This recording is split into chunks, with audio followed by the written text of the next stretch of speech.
It's Euro time for the FIA World Rallycross Championship as we travel to Belgium, hosts of the European Parliament, but more importantly, the start of the 2015 European Rallycross Championship for supercars. FIA Rallycross Series have been coming to Belgium for many years.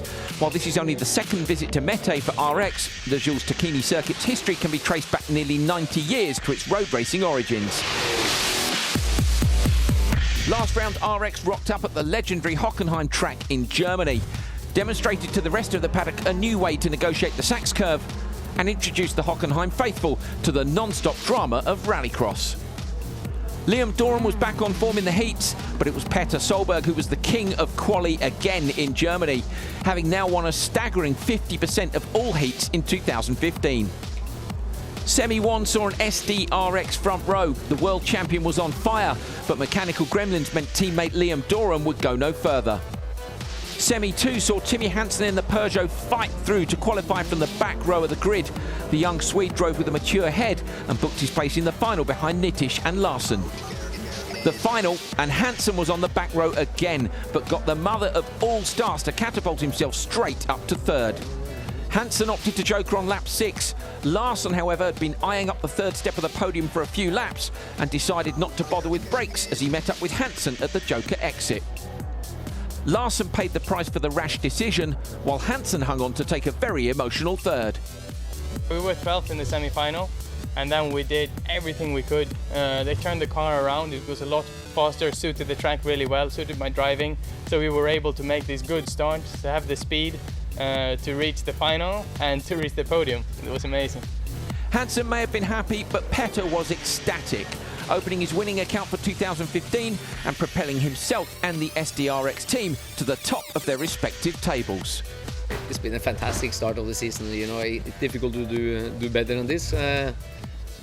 We went in similar like last year, a little bit calm, not expect to win the races, but get good points and follow the same strategy, and it's paid off. I think it was a good combination for me and Liam to go together, and ending up leading the team championship. It's great, and we are a strong team. Here's how they stand then coming to Belgium. Petter Solberg on the top of the table with that win in Germany, and Kristofferson, the Portugal winner, in second. Hansen and backward on equal points in third and fourth. Nittisch, Heikkinen, Genet and Larsson are your top 8. And in the team standings, SDRX leading overall from Ford OMSE and Team Peugeot Hansen.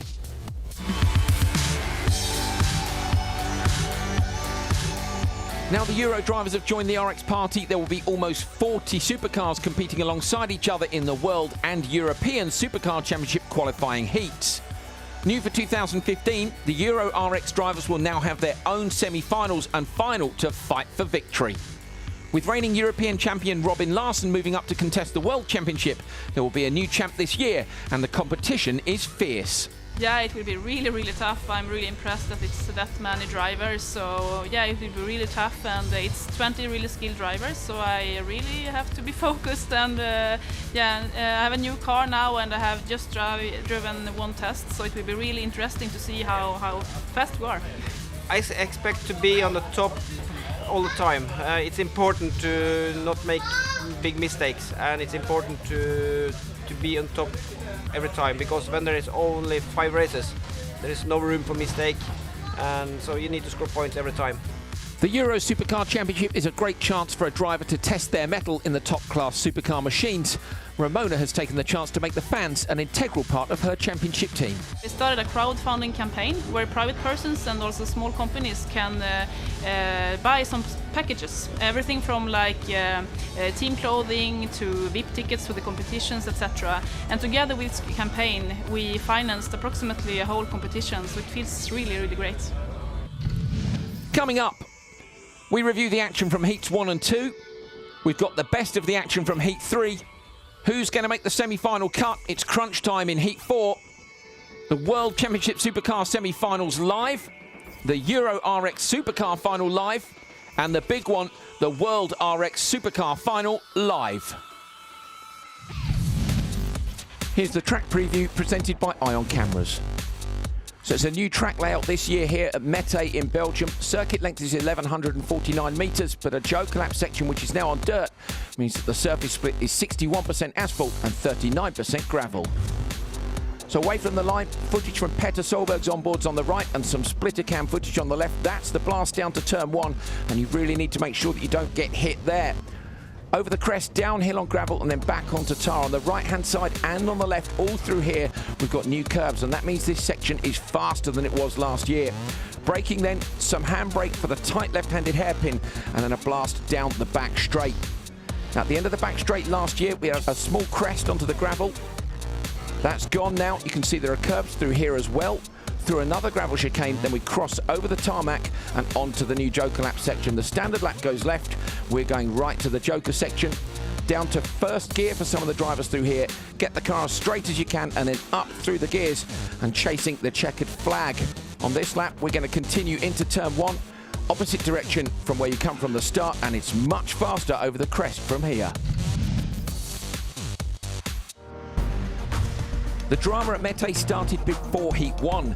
In free practice, Alex Danielson tried an alternative line over the curbs at the end of the back straight, and in the process destroyed his front suspension, firing the strut up through the bonnet. The rain was starting to threaten as Heat 1 got underway.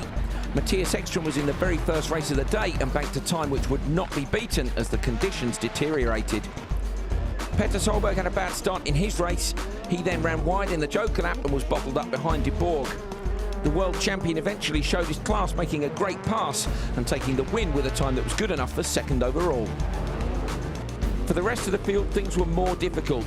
Liam Doran initially looked to be continuing his great qualifying form from Hockenheim, but he hit the same curb and the same problem as Danielson had earlier. Timur Timosyanov was quite simply taken out by Tamas Karai in his race. Karai was excluded from the heat as a result. Double podium finisher Timmy Hansen had his share of bad luck too. After contact at the hairpin, the 208 was left with broken front suspension, and the quick-thinking Swede was on the radio immediately to give the team enough warning to get the car repaired for a fast-approaching Heat 2. Hansen repaid the team at the off in Heat 2. He did what Ekström had done earlier and in the very first race set a time that couldn't be beaten. Liam Doran's car was also back to full health. The British bomb duly won his race too, though with a few seconds off the pace of Hansen as the rain increased again. Current European champion Robin Larsson was on an absolute flyer on his run until he misjudged his entry speed for the gravel chicane at the back of the circuit and dropped his Audi to last place. Timur Timosyanov was left to pick up the pieces. Behind him, Francois Duvall and Jérôme Grosjean took great heat times to sit first and second overnight in the Euro RX standings. Topi Häkkinen took an early joker in his race to avoid heavy traffic. It turned out to be a masterstroke when the majority of the field tangled in their joker on the final lap. Topi was on top, while Tommy Rustad was on top of the tyre bales. A busy start to the final heat race of the day saw Johan Kristofferson rather unfortunately far off his Euro RX teammate Vibe. Meanwhile, for Petter Solberg, it was business as usual as he took a clear race win and with it, the overnight lead. You know, I had a problem with the center, so I couldn't use the handbrake in the tight corners. So I really struggled, and then I was just happy to have the 5th fastest time in the heat and leading overall equal with Mattias. You know, very pleased with that, with these small problems. So bigger attack in the 3rd heat. Here's how they stand after Heat 2. Petter Solberg and Mattias Ekström on equal points, but Solberg with the better results is on top of the standings. Then it's Häkkinen, Bakker, Genet, Kristofferson, Anderson and Stoll. Timosyanov, Linnarud, Nitish and Markland, while just outside are Hansen, Doran and Larsson.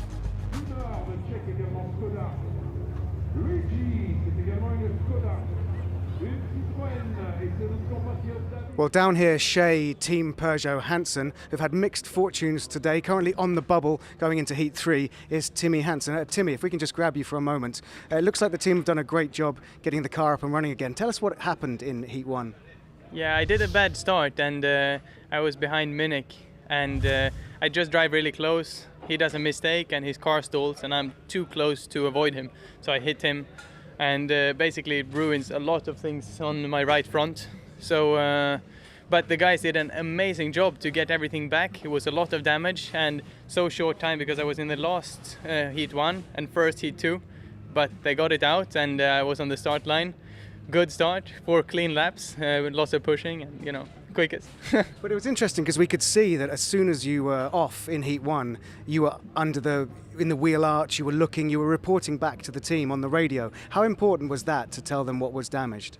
When the time is so limited, I unplugged the radio from the car and I brought it out and I just said, you know, basically what parts were broken. So then they could prepare here in the truck to bring everything out. So that when the car came, they could start working immediately. So we saved some few valuable minutes and made their life a bit easier.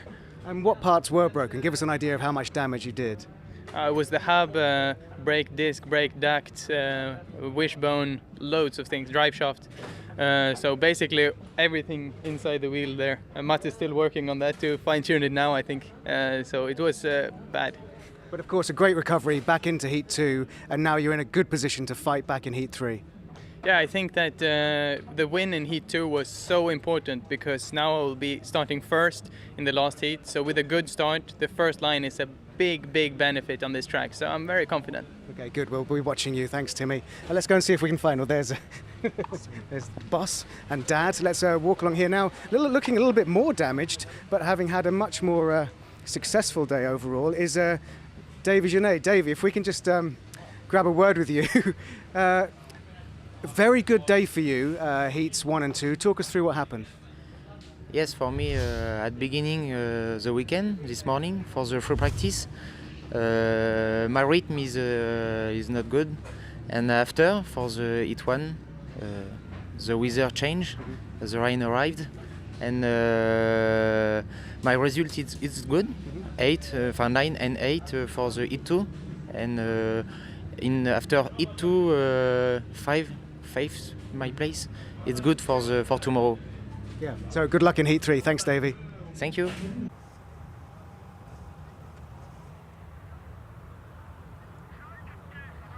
Hello, I'm Andrew Coley. Joining me in the commentary box this weekend is World RX podium finisher Andrew Jordan, with Neil Cole reporting from the paddock. Before we watch the high flyers in the World RX supercars, let's take a look at the action from the early heat 3 races. Larson and Vibey were lucky to avoid the carnage at the start of their heat race. O'Donovan shut the door on Grint and the result for Notvite was a disaster. Retirement at turn 1. Vibey out front led Larson for the entire race. Brilliant drive by both of them. Larson almost dropped at the last corner, but they both managed to set a fantastic time in the dry conditions. Linnerud, teammate of course to Vibey. Vibey in Euro RX, Linnerud in World RX, led from start to finish in his race. Walfredson on the right-hand side got a bad start in the Clio, but went from 4th to 2nd at turn 1. A little touch on the rear of Stoll. Danielson unfortunately retired his car after hitting the same curb he had in free practice on day 1. Stoll held on for the win. It was Dubourg who got 2nd. It was a jump start for Fabien Paillet, so 2 joker laps for him in his race. But from the outside row, Johan Kristofferson with an absolute rocket ship start straight into first place. He went on to set a time which was going to be very hard to beat.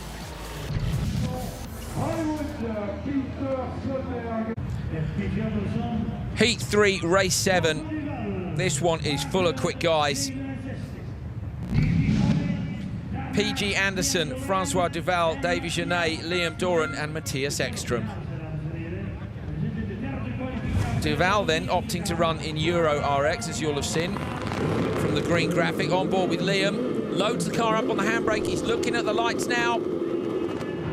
Away from the line, absolutely fantastic start by Liam Doran. I think he's got this one. He has, shuts the door to the inside, gets ahead of PG Anderson around the outside. Ekström's lit it up. He's going to try and get down to turn 2 first. Ekström in the wall. Liam off on the inside, almost. PG Anderson's going to... Oh, PG up the inside. Liam seems to have broken the car. He stopped the car. It looks like he's trying to restart it. On board with Liam Doran after a brilliant start. Ekström was 2nd and it's PG who leads. PG let that all happen in front of him, didn't he? Liam got a fantastic start, but Ekström braved it out around the outside, carried great speed in, little bit of contact between Duran and Ekström, and I would think that's what's broken the suspension. Front left broken for Liam Doran. That was really unlucky for Liam, and we've seen a much better turn of pace from him. Or out in the joker lap. That's Genet. Was that a decent joker or not? Looked like a lot of dirt to me, but maybe got it turned in. Carried good speed in, but they set the car up very sideways on the way in. Ekstrom will know that PG's going to have good speed in this, so I would be, you know, he might well take the joker on the next lap. We'll see what the spotters decide for Matthias. If he thinks that he's got more speed than PG Anderson, whether he'll take the joker lap, get into clear air and see if he can pass him through the joker, not necessarily on track. Well, Liam Doran has done the gentlemanly thing and managed to drag the crippled DS3 off the track. Good lad, Liam. Liam's right up front, PG with Ekstrom behind him. Liam's really out of luck at the minute, isn't he? You know, he's got the speed, and we all know that, and we've seen that in flashes this weekend again.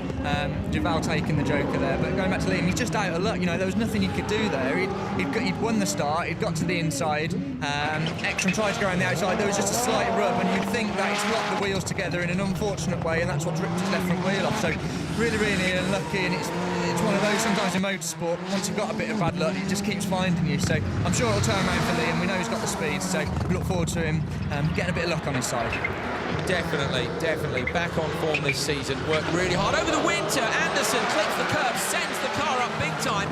Him and Ekstrom have a joker. Ekstrom takes the opportunity to joker. Great job by him. Surely he's seen that happen to PG in front, who've gone joker now. Absolutely, and he'll be pushing like crazy now. Obviously, he'll have been pushing the whole way through, but now this is where he can make the difference. Just by a couple of tenths, if he can eke out a couple of tenths over PG, that might be the difference when it comes to the joker. But very lucky for PG, he just carried a bit too much speed and clipped the curb all the way up on two wheels. That then killed his momentum, so Ekstrom, good decision by either him or the spotter to take the joker. I think that's one, isn't it, where Ekstrom certainly could see it for himself, and if he hadn't been told to joker, Genet there a little bit too tight over the grass on the inside. Absolutely bang-on decision by him. Anderson then has to go to the joker lap now. This one's going to come down to the last corner. Anderson looks to have done a good lap to me. Might have enough time here. He's tidy in the joker lap. A little bit of gas, sends the car sideways. Ekstrom's going to have traction on the inside. It's going to be a race to the line. But PG's done it, despite the mistake. Takes the heat race win from Ekstrom. We're waiting to see the time pop up on the timing screen here in the commentary box. Genet and Duvall over the line. The air horns for Duvall at home. And disappointment for Liam, lying on the track, looking underneath, trying to get back to the team. He's going to need a real spot of luck to make it through because he's now had two problems. Here's the result from that fantastic race. PG Anderson takes it from Matthias Ekstrom. Genet in third, then Duvall and Liam Doran with a DNF. And here's where they slot in. Great time by PG Anderson, just a second off Kristofferson, and Ekstrom goes into fourth. A great drive by PG, but most importantly, he managed to stay out of that trouble at the beginning. Yes, it was very difficult in the beginning to start, but yeah, with the lap time it was very good, and he got away of Ekstrom, which was also very quick, so he did a very good job. The strategy with the joker was good as well, very shrewd to come in late.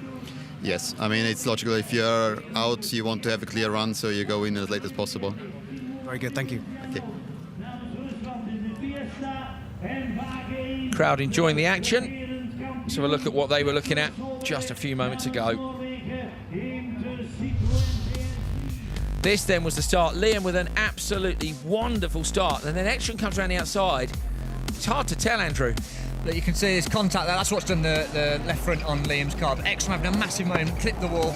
You can see he then cuts underneath Duran, but PG's through, let it all happen in front of him. This might be when PG clips the curb. You see, run a bit too deep in there, rescued that very well. That could have ended up in the tyres very, very easily. Ekstrom slotting out to the joker lap, but it wasn't enough because PG was very fast despite that little mistake and managed to rescue it. Took a win by a few car lengths in the end.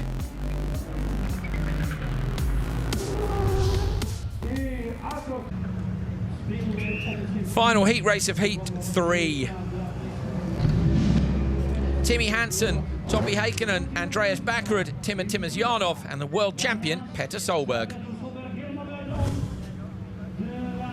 Well, can't call this one, and we've seen great starts from both the inside and the outside. We saw Petter this morning did what Matthias did and had a little cheeky little practice start from out there, Andrew. Yeah, they normally in practice have to line up in the order they're put, but they made the effort to go to the outside where they're going to be starting. See if the practice did them any favours.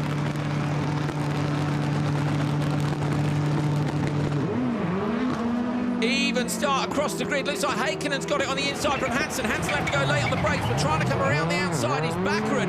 Hansen's on the inside of Bakkerud now, down the hill, so Hansen should go up to second. Solberg is having a look too, so Solberg up the inside of Bakkerud, but Bakkerud takes it, so Bakkerud gets into third place, and Solberg there has dropped down to fourth. Bad start from Hansen. I spoke to him earlier and he was very confident of getting a good start on the inside. We know how strong that is then. But you can see how much it bottles up. Solberg tucked out wide, tucked it back in to get him to the inside, made up one position on Timijanov. But you can see how interesting this first corner is. There's always action, especially with all these quick guys in there. But they know it's all about heat time. It's not position, obviously, in the heats. Solberg behind backward there, throws it in. You know, that's... whether that was the right decision or not, he had to go that route. He committed to it and then backward went there. But Hansen will be giving chase. Will he take the Joker on this lap, try and undercut Heikkinen? We don't know, but they should know it's going to be a quick heat time. They don't want to battle too much. They can follow, can't they, if they need to, but if he feels he's got more pace than Heikkinen, he'll go to the Joker. Of course, Kenneth Hansen is up in the tower. Couldn't have a better chap spotting for you. Through the little gravel chicane, this is where they make the decision basically. So over the tarmac, on the gas, and Hansen goes for it. Great call by Andrew Jordan. So into the Joker early on the handbrake. Can he get back out in front of Backerud? Hansen finds some traction, he's going to do it. So Hansen's going to come out in front of Backerud and in front of Solberg. There it is. Timijanov seems to be a fair way off. Is he off the back? I'm not sure where Timijanov is. A spin for Timijanov we're hearing. So a spin for Timijanov. He didn't spot that. Heikkinen hasn't taken his Joker lap. Hansen can chase him down. Absolutely. He'll have Kenneth in the radio, tell him to push, eyes forward, don't worry about what's going on behind, that'll only slow you down. They'll be on the radio to Heikkinen saying, look, he's taking his Joker, so he'll know the situation, he'll know this is the lap that will make it count. Go now or go on the last lap? He's decided for the last lap then. So Heikkinen has decided just to wait it out, see if he can put in a decent lap time. It'll be interesting. Jordan, It'll be interesting to see what they're doing on the last laps. To see what the lap times. Yeah, see, Timmy's taken 2/10 out of Heikkinen on the last lap, so that might well just be the difference. So can it be enough? And of course, we've got 3/4 of this lap to go to try and make the difference for the Joker. This is going to be a drag race to the line for the final heat race. Hansen yesterday, broken suspension. In his first heat race, he then won heat 2, went out first of all, locked wheels from Solberg on the braking zone there. So Hansen won heat 2, that puts him in 13th place. He needs a good heat time here to make sure that he makes it through to the semi-finals. Heikkinen through the Joker lap, Hansen on the standard lap. It's going to be incredibly tight to the line. Hansen pushes Heikkinen really, really wide, but Hansen's going to take it. He does from Heikkinen. Oh, it's ever so tight. It's 4,000ths of a second between them. Incredibly tight between those two guys, but Hansen takes that one. Great race, absolutely great race. Timijanov with a spin off the back of the rest of the pack. Oh, there's Petter Solberg looking Liam Doran up on top of the Monster Energy right rig. Here's the result.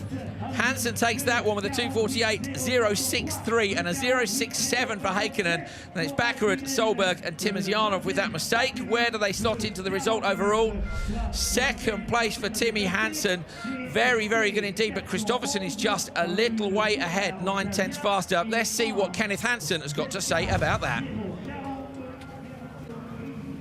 The spotters tower is abuzz with how close that race was. Was it 4,000ths of a second?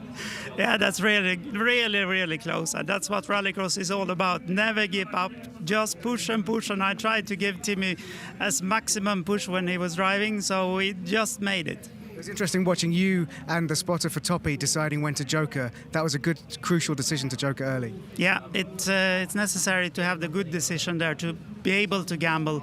I mean, it's not a disaster anyway, but I mean, it's good to win the heat also. So it's good to have the attention, the adrenaline up here in the spotters towers also.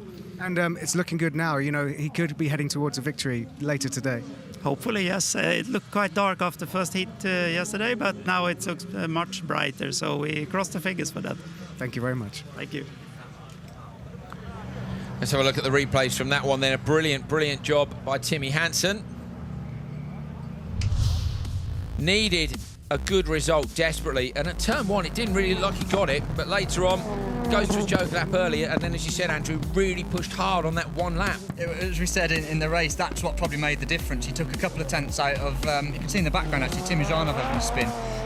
But that's probably what made the difference, and Kenneth, a great call. He's got a tad of experience, hasn't he? So he's using all that experience to make those calls to collectively get that race win. This was it over the line. Look at that. 1,000th closer than the finish last year between Ekstrom and Solberg at the Estering in Germany. Couldn't be closer. Brilliant stuff.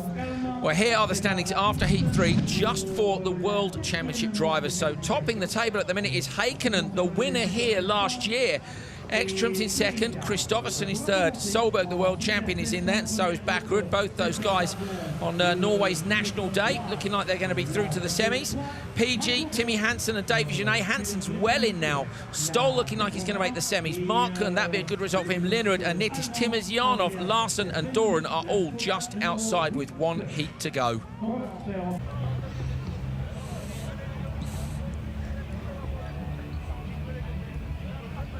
Well, let's take this opportunity to have a little look back at some fantastic slow-motion shots from here at Mettet in Belgium.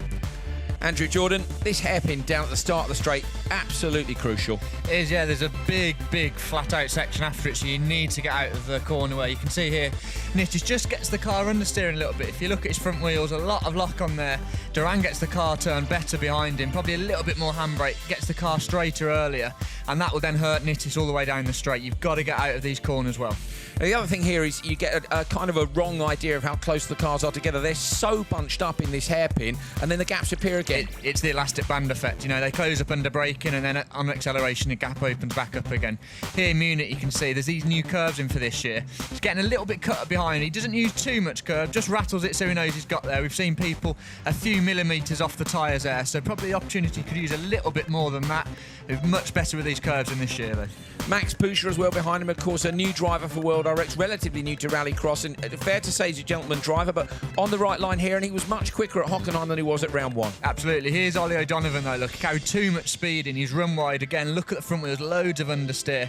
At this point, he's known he's got it very, very wrong. Is he going to hit the tyres? No, but just look how the car soaks up this big bump now. Launches the car up, but watch that wheel, impacts up in the wheel arch onto two wheels. That all stemmed from carrying too much speed into the first part of the corner. These, you know, they all have an effect. You've got to get the first corner right to then set up the next one and then the next one. That's cutting up as well behind that curve. It's now getting to the point where if you do that and get it that wrong, you're risking a puncture trying to come back on. Absolutely. We were speaking to Timmy Hansen earlier, and he said you can't use too much curve because coming back on over that ledge is going to cause a puncture. Here, I think this is Fabien Payet. Jannin, I think Jannin in the background just gets into the back of him. You can see a little bit of contact, flops his wing mirror so you know he's hit him, and I think a little bit more there you can see on the front of the Jannin's car there. Pushes him wide again, more understeer, gets underneath him. A little bit of a push to pass move there. I don't think any action was done. It was just a bit of a hard rallycross move. Gravel braking zone there. Tricky for everybody to judge just how early they need to be on the brakes, and people taking a different approach as well. So you see Munich is on the handbrake and just getting it turned in earlier, and you can see he's already on the throttle much earlier. Absolutely. This is the corner we were talking about initially, that you've got to get a good exit. So if you can get the car turned early on with the handbrake, get the rear of the car rotating, that will then enable you to get the front wheel straight, get the power down more, and you can see, look, rear wheel's locked there. He's trying to get the car turned on the handbrake just to get that better exit out. Tyre marks on the inside here as well. Got to get it right. Wonderful, wonderful slow motion stuff. Bit of insight into what the drivers of the World Rallycross Championship get up to.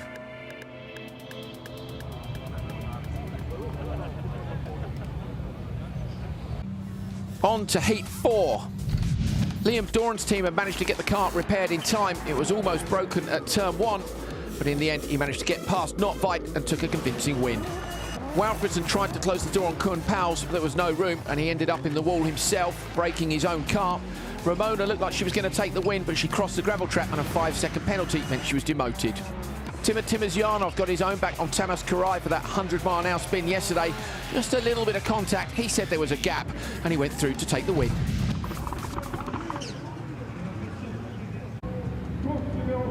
Next up, Heat 4, Race 5. Jérôme Grosset-Janin and Francois Duvall, then Jean-Baptiste Dubourg, Johnny-Pekka Rajala and Frode Holter. All Euro RX drivers, and Duvall and Grosset-Janin are right near the top. They're second and third. So none of these guys need to worry about their World Championship aspirations. This is round 1 of the European Rallycross Championship. Frode Holter's got some steam or smoke coming out of the vent on the side of the car. Let's see if the Hyundai lasts. He got some great starts yesterday. Oh, Grosjean-Janin's got a good start on the inside, so Grosjean-Janin is moving across on Duvall. Around the outside, Holt is trying to cover them all off. Duvall now is on the inside for the run down the hill. I think Duvall's going to get second. Behind him, Dubourg's going to try and go through as well, so Dubourg gets past Holter as well, but it's Grosjean-Janin who leads. Perfect start for Janin. We're going to really see what he can do with the car. He was in traffic a little bit in the other heat. Now he's in front. Duvall was very quick, obviously behind, but they're second and third in the European classification so far, so they don't want to battle too much because at the minute they're looking good for a good starting position in the semi-final. Dubourg in the background goes to the Joker lap. He wants to try and get out and get in some clear air. Duvall's going with Janin though. Rajala's gone to the Joker as well. Rajala there set it up too early, didn't he? That's quite a big car to kind of thread through the tight section of the Joker lap also. Over the jump, Grosjean-Janin coming under pressure from Duvall. Duvall, whose car control is undoubted, did have a slight tendency to roll him into a ball of scrap when he was in the WRC, but still a rapid driver and having fun in front of his own crowd. I did ask him, will he do any more, and he said probably not. So does Grosjean-Janin take that into account? I suppose Grosjean-Janin won't really know whether Duvall's going to do any more this year. No, he probably won't care really. He'll just concentrate on doing his job. Duvall straight, you can see he carried good speed into the Joker lap, gets the car turned. It's all about straightening that exit, because you can see he can just thread it through really close to the tyres. But you've got to get the power down. Look how long that straight is. You need to get a good run out of that. Right, everybody now has jokered except for Grosjean-Janin. So Duvall has managed to come out in second place.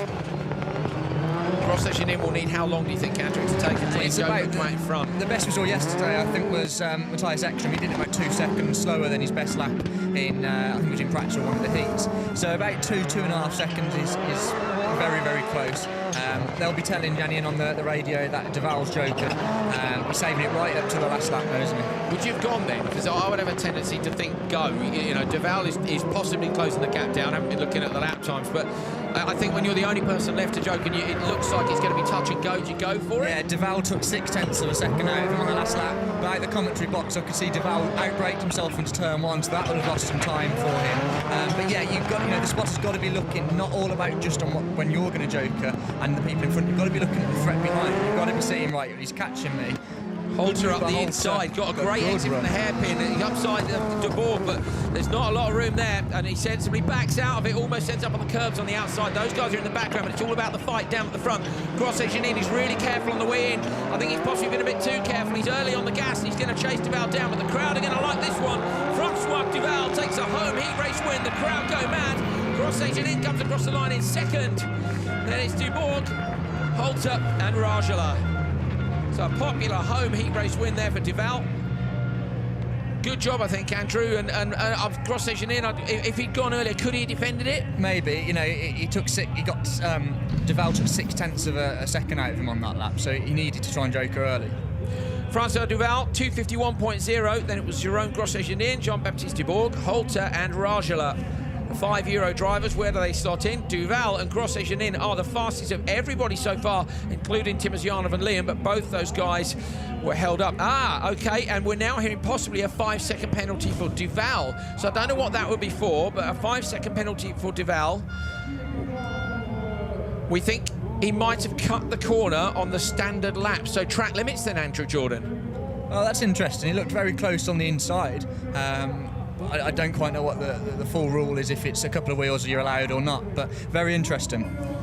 Okay, well, Neil Cole is with Francois Duvall now, who probably doesn't even know he's got a penalty yet. So let's hear what Francois Duvall has to say about that win, but potentially that penalty too. Francois, a very good, dramatic home win, but we're just hearing you may have a 5-second penalty. Sorry? You may have a 5-second penalty. Do you know what that's for? I don't know. Why? Maybe it was the last corner, cutting the corner. Yes. It's no problem. Are you enjoying the racing here in European Rallycross? Yes, it's very nice. It's very nice. Very nice car. I remember a long time, but I am very happy at drive here. And it's great for your home crowd to see you win. Yeah, it's quite good. That's fine. He's very relaxed, isn't he, Francois Duvall? He either didn't quite understand it or wasn't that bothered about the penalty. Yeah, he's just having fun, isn't he? He's like, well, whatever. Still got a big cheer. Let's have a look at the replays, and we might see a little clue as to what happened. Not sure, we didn't see it during the race. Away from the line, pretty even start, bit of contact. traction in, and then Duvall was tidy up the inside, didn't go too nuts in turn 1 and came out of it well. Look at the slow-mo, just look how well the cars soak it up. Janin's car bounced a little bit there, but it always amazes me how well these cars soak up the bumps. You know, they're going through a really hard time. This was Holt and De Bourg. Holt did very well just to back out of that. That's a gap that's always going to close there. Only one car whipped through there, so very sensible driving, good respect. Now this is it, look at Duvall on the inside of the screen. Yes, he did definitely cut that. He was a couple of car widths over the grass there, so definitely a cut, and you know, I'd say that could well have been the difference between first, second, or certainly would have made it a lot closer. There we are, track limits then, I'm afraid. There is the Iron Spotters Tower. We're up there along with all the spotters watching the racing. Here is the lineup then for Heat 4, Race 6. Petter Solberg, Tor Linnerud, Manfred Stoll, Reinis Nittisch and Davy Genet. That tells you all you need to know about the depth of talent in the entry here this weekend. Some very, very good drivers in this one, and there's 2 races after this one still to go. Solberg on the inside. He'll need a good start if he wants to get away and shut the door from there. This is Solberg with a great start, and around the outside, Nittisch has had a good one as well, so Nittisch looks like he's alongside Solberg. Solberg's got the inside for the next corner. Oh, Nittisch shuts the door and just squeezes in behind him, so Linnerud's going to end up in 3rd, but Solberg leading.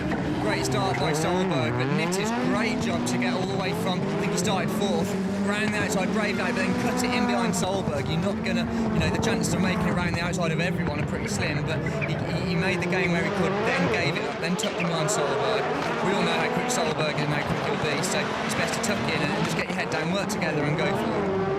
Nittisch there, just over the lines on the inside. Is that Linnerud in the Joker lap? I think it is, and Linnerud ran just a little bit wide, came in a little bit hot. You've got to do a good Joker lap when you're up against these guys, because it's, you know, as you say, it's hard to pass you. It's got to be absolutely mint if you want to get through. Absolutely, we've said a lot, that's where a lot of the time can be made up. But these guys, they're all quick guys. You don't want to battle too much, you want to just keep going, hit your marker, get your route and your rhythm going. You don't want to, if you battle too much, it just slows you down, it slows the guy in front, the guy behind down. You might as well just work together. There's not a huge amount of overtaking places other than the Joker lap, so it's pointless to try and look for a little gap here and pressure the guy. Oh, Solberg, 2 sideways in that corner. He's definitely lost time to Nittisch. Nittisch's got a great run now. Not near enough. Solberg's a long way out front, but that wasn't a good line. Yeah, he ran it wide, and you can see that. You can see the clean line of the tarmac, and then you can see where all the dust and the dirt gets swept to. Without in that, obviously would have had a lot of wheel spin and hurt his run out down the straight.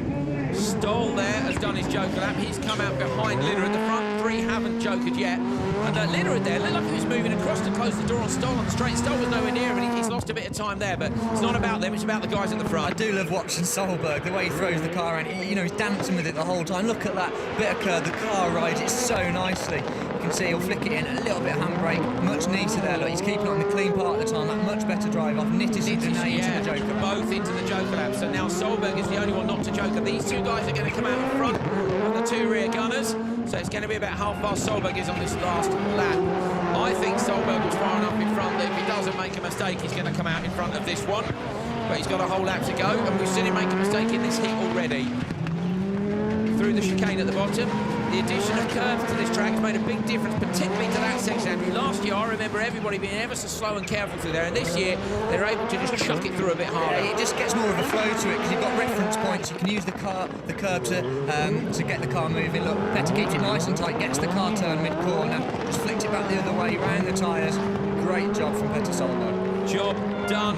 World champion takes the heat race win. Nittisch in 2nd, Genet in 3rd. Andrew Jordan, that looks like a weapon of a time. That's near, it's about 8/10 quicker than Kristofferson's was in the last heat, so very, very impressive. Fastest heat time we've had all weekend so far from Petter. There we are, Mexican wave from the crowd. They're pleased with the result. Petter will be too. There it is, it's a win for him, 2:46.399. Then Nittisch, Genet, Linnerud and Stoll. They slot in here. Wow, top 4 straight to the top of the table. That was a quick one. Manfred Stoll into 6th place overall.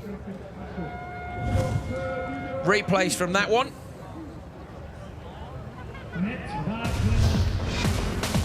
Just look how quick they are away from the line. Look at Nittisch on the outside in the Fiesta. He sits out round the outside, but then he'll very sensibly tucks in. You're not quite going to see that. Again, another slow-mo over the jump of Petter's car. Petter, we all know, runs the car very soft, absorbs the bumps, the curbs very, very well. He managed to get, I mean, this is his joker at the end, but he managed to get on the brakes early enough, didn't he, at turn 1 on the inside. As long as you don't then get hit from behind, you're in, really. We've seen 3 or 4 people try to go around the outside. It doesn't work. Great drive by Petter Solberg. Couple of races still to come. Will he hold on at the top of the heat or not? Let's go down and see Neil Cole. Yeah, consistent, fast and spectacular. You look like you enjoyed that, Petter. Yeah, I know. I really had good fun, and I see off the start line I was a little bit delayed, but the people are taking a little bit risk with the start, and I can see that, but I'm not willing to take that risk, but it was good fun to drive now. I did 1 mistake on the second lap, I think, but everything else was I was pushing and playing, and yeah.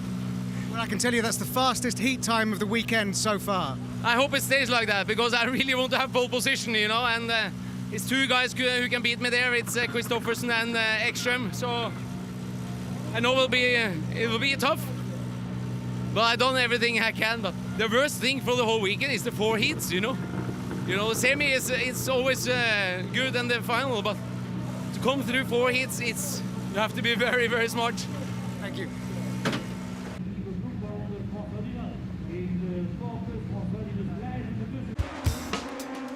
Belgium sees the return of the Super 1600 Championship for round 2 of the season, so we took the opportunity to catch up with the 1600's frontrunners.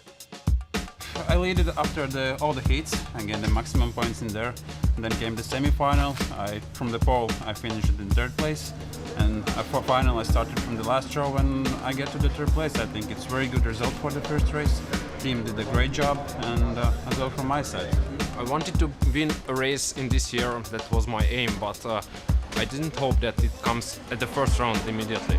I would like to be in every final and with a stable performance, and anything can happen.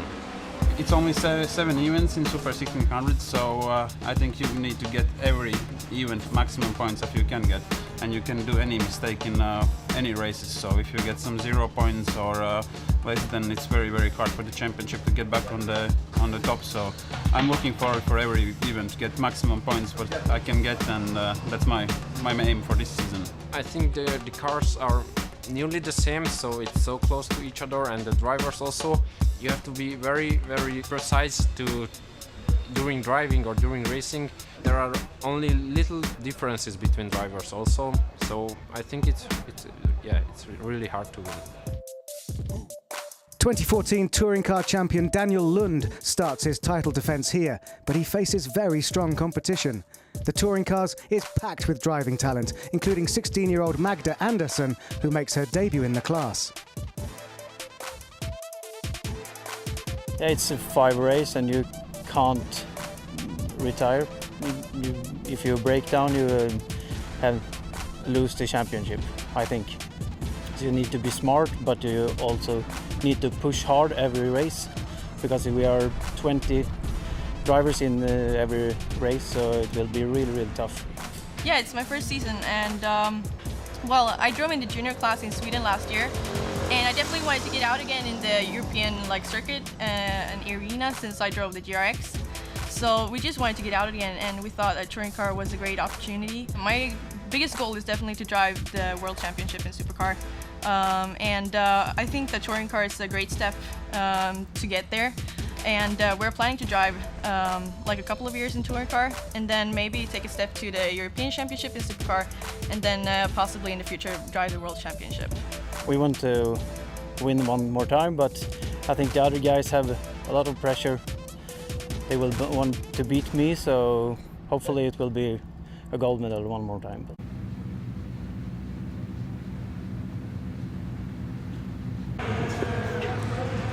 Heat 4, race 7 is next up.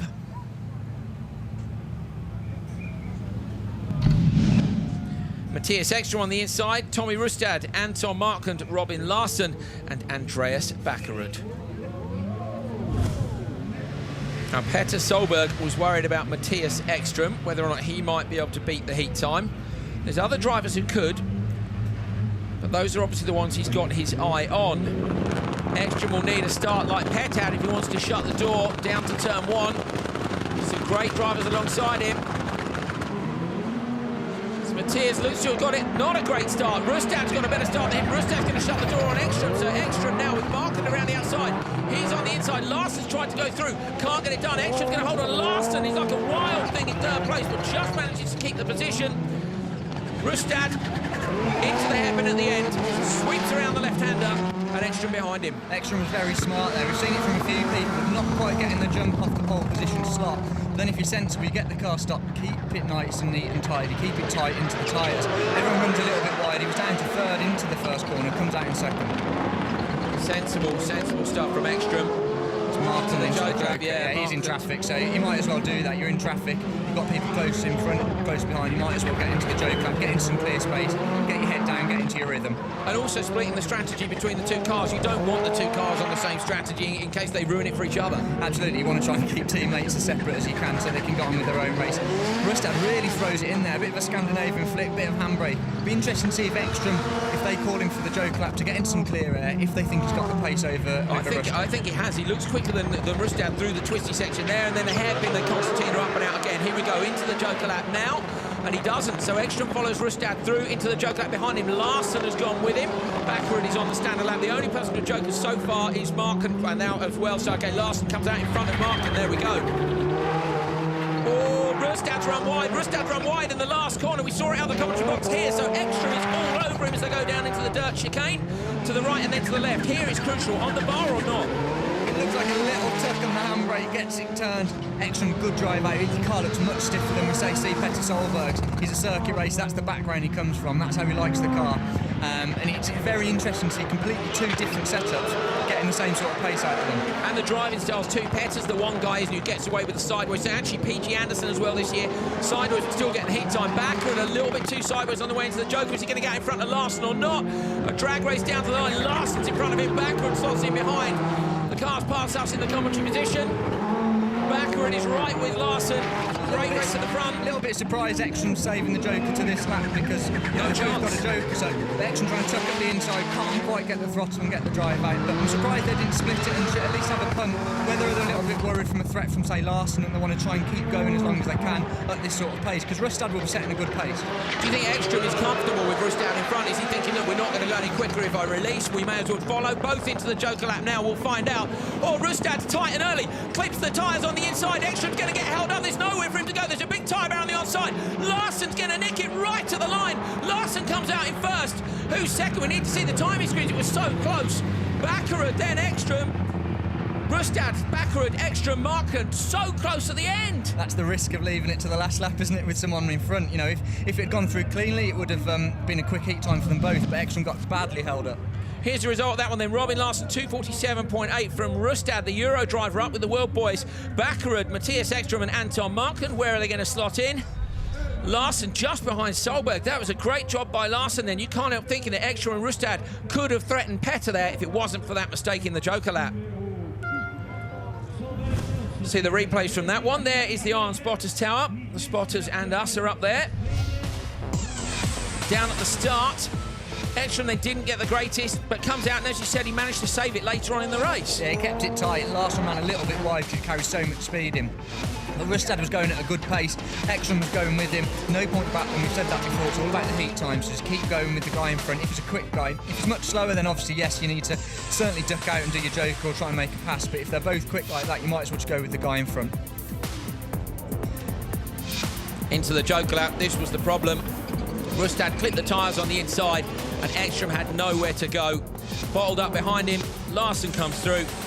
Super close as well between Backerud and Rustad for second place. Let's pop down and have a chat with Neil Cole. Superb drive there, Robin, but was it a surprise to come out of that final corner in the lead? Yeah, absolutely. It was a really fast guys this heat, and we haven't had the speed this week, and we're struggling a lot. So it was really good for the self-esteem to beat these guys in the last heat. So it's tough to reach the semi-final, but really good for the self-esteem to beat the guys. Good luck next thing. Thank you. Time then for the final heat race of Heat 4. On to race 8. Johan Kristofferson, Timmy Hansen, Toby Heikkinen, PG Anderson and Ola Christian Vaiby.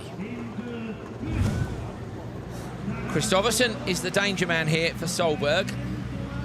It's been a funny weekend in terms of people going quickest and then 4th or 8th, particularly yesterday. We haven't seen nobody really dominated yesterday. We saw Solberg and Ekstrom equal on points at the top of the table. But it's, you know, as Solberg said, it's interesting how you play the 4 heats. You know, he struggled in the last heat, but this heat he's in there with where in a heat where he's definitely the quickest guy, and he sets a blister in heat time. So it's, you know, it's pros and cons. And yes, you want to be there consistently, but you've seen a lot of up and downs so far through the heats this weekend. On board with Johan Kristofferson. The visor is down because it's so bright here today. It's been unusual this year in the World Rallycross Championship. We've normally had solid rain and clouds so far. The sun is shining on some fantastic action.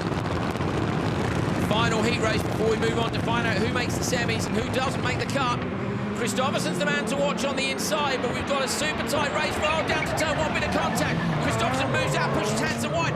PG's going to try and go around the outside. Haikkonen's trying to go up the inside. Haikkonen taps into the side of Hansen.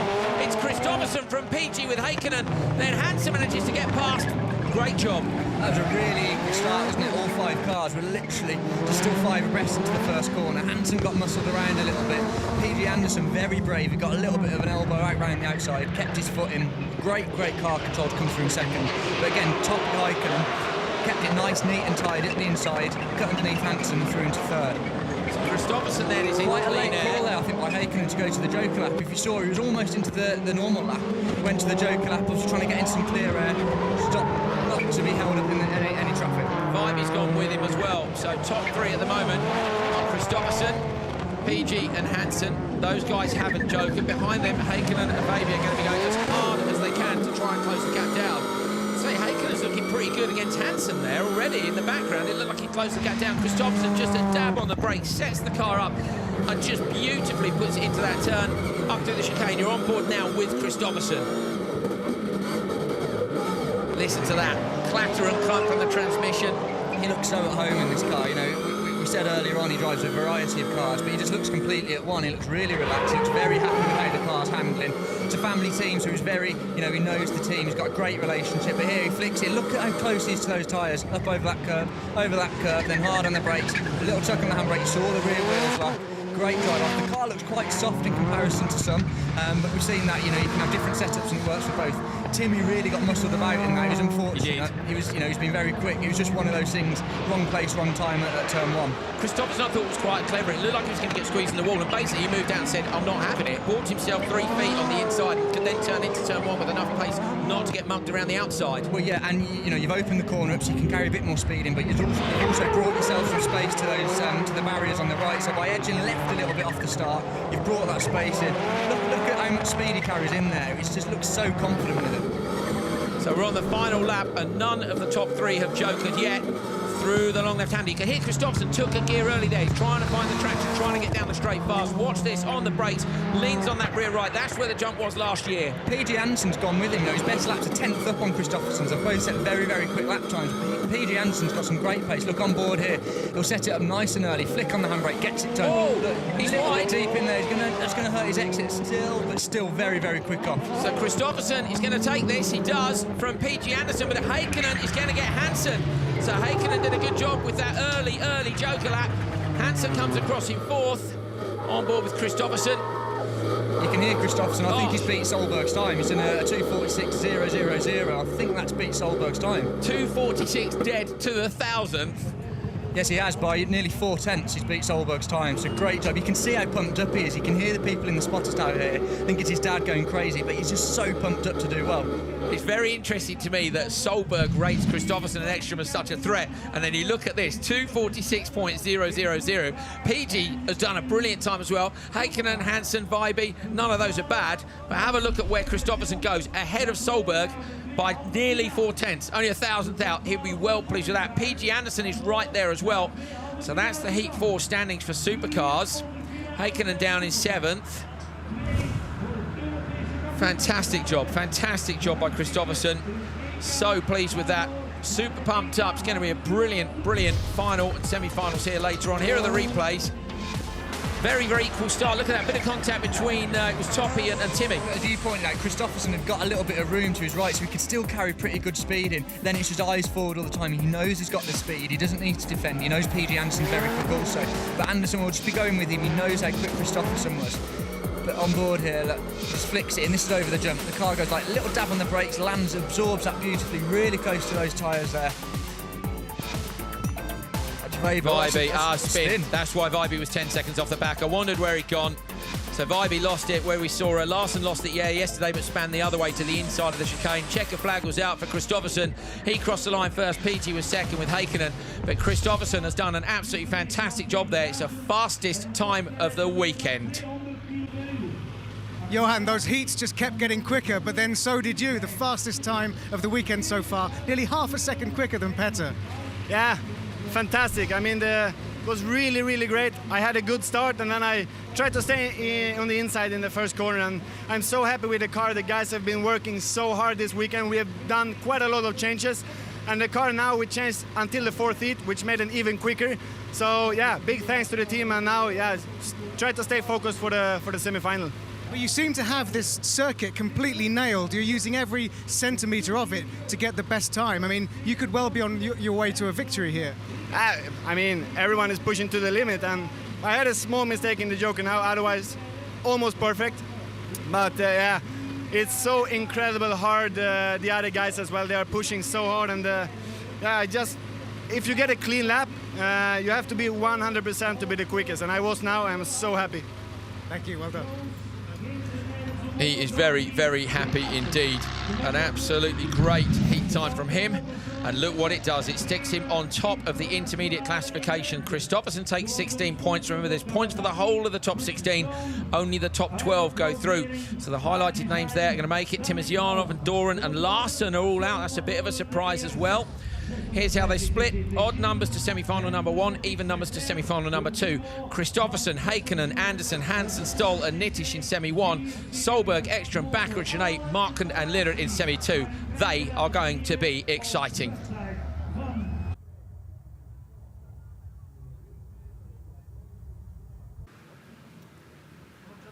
Well, it's a nice busy paddock down here. There's the garage of Team Peugeot Hansen. But over here on our left, if we dive in to EKS RX and have a word with the drivers here, because both drivers through to the semi-finals. First up, we should be able to find Anton Markland, number 92. There he is talking to one of his engineers. Let's see if we can dive in for a quick chat. Anton, sorry to interrupt you. Was that a very important conversation? What's happening with the car? No, it isn't any important discussion, I guess. We're discussing that I did a small mistake in the fourth heat. Okay. I was doing really good. I was taking the Joker immediately, and then I was pushing and I was catching up a bit, but then I hit a tire barrier and lost some time there because of a damage on the car. But it will be fine for the semi-finals. I mean, it seems very, very tight, all those tire barriers, the curbs. It's a very physical circuit, isn't it? Yeah, for sure. I mean, there is absolutely no room for error. I mean, you take Buxtehude, for example, there you have the concrete walls just beside, but here you have all those tire barriers, and they are doing as much damage as the concrete almost. And as well, it's quite tricky because it's made of rubber, and when you touch it, it's like you're getting stuck to it, and it's really hard. You can't touch it a tiny bit because then you are probably having quite a lot of damage, unfortunately. Well, we wish you well in the semi-final. It'll be good to see you in there. Thank you very much. Okay, let's carry on. Let's go and see if we can find the man whose name is above the hoarding and also is making his way into the semi-final. There he is, Mattias Ekström, chomping on some crisp bread. If we can just have a quick word.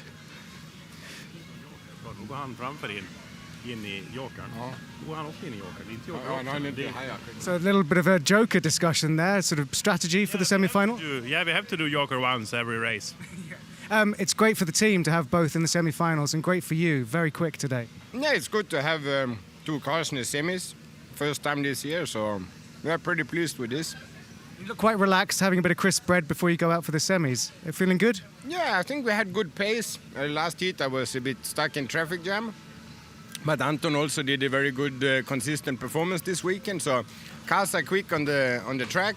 Just need to improve this off the line a marginal better, and then we will be going big every weekend. But definitely happy with the progress. And it's all Audis and Volkswagens today, isn't it? Yeah, it looks like. I mean, last year they were very dominant here, and we were also in the final. So this track suits us very good.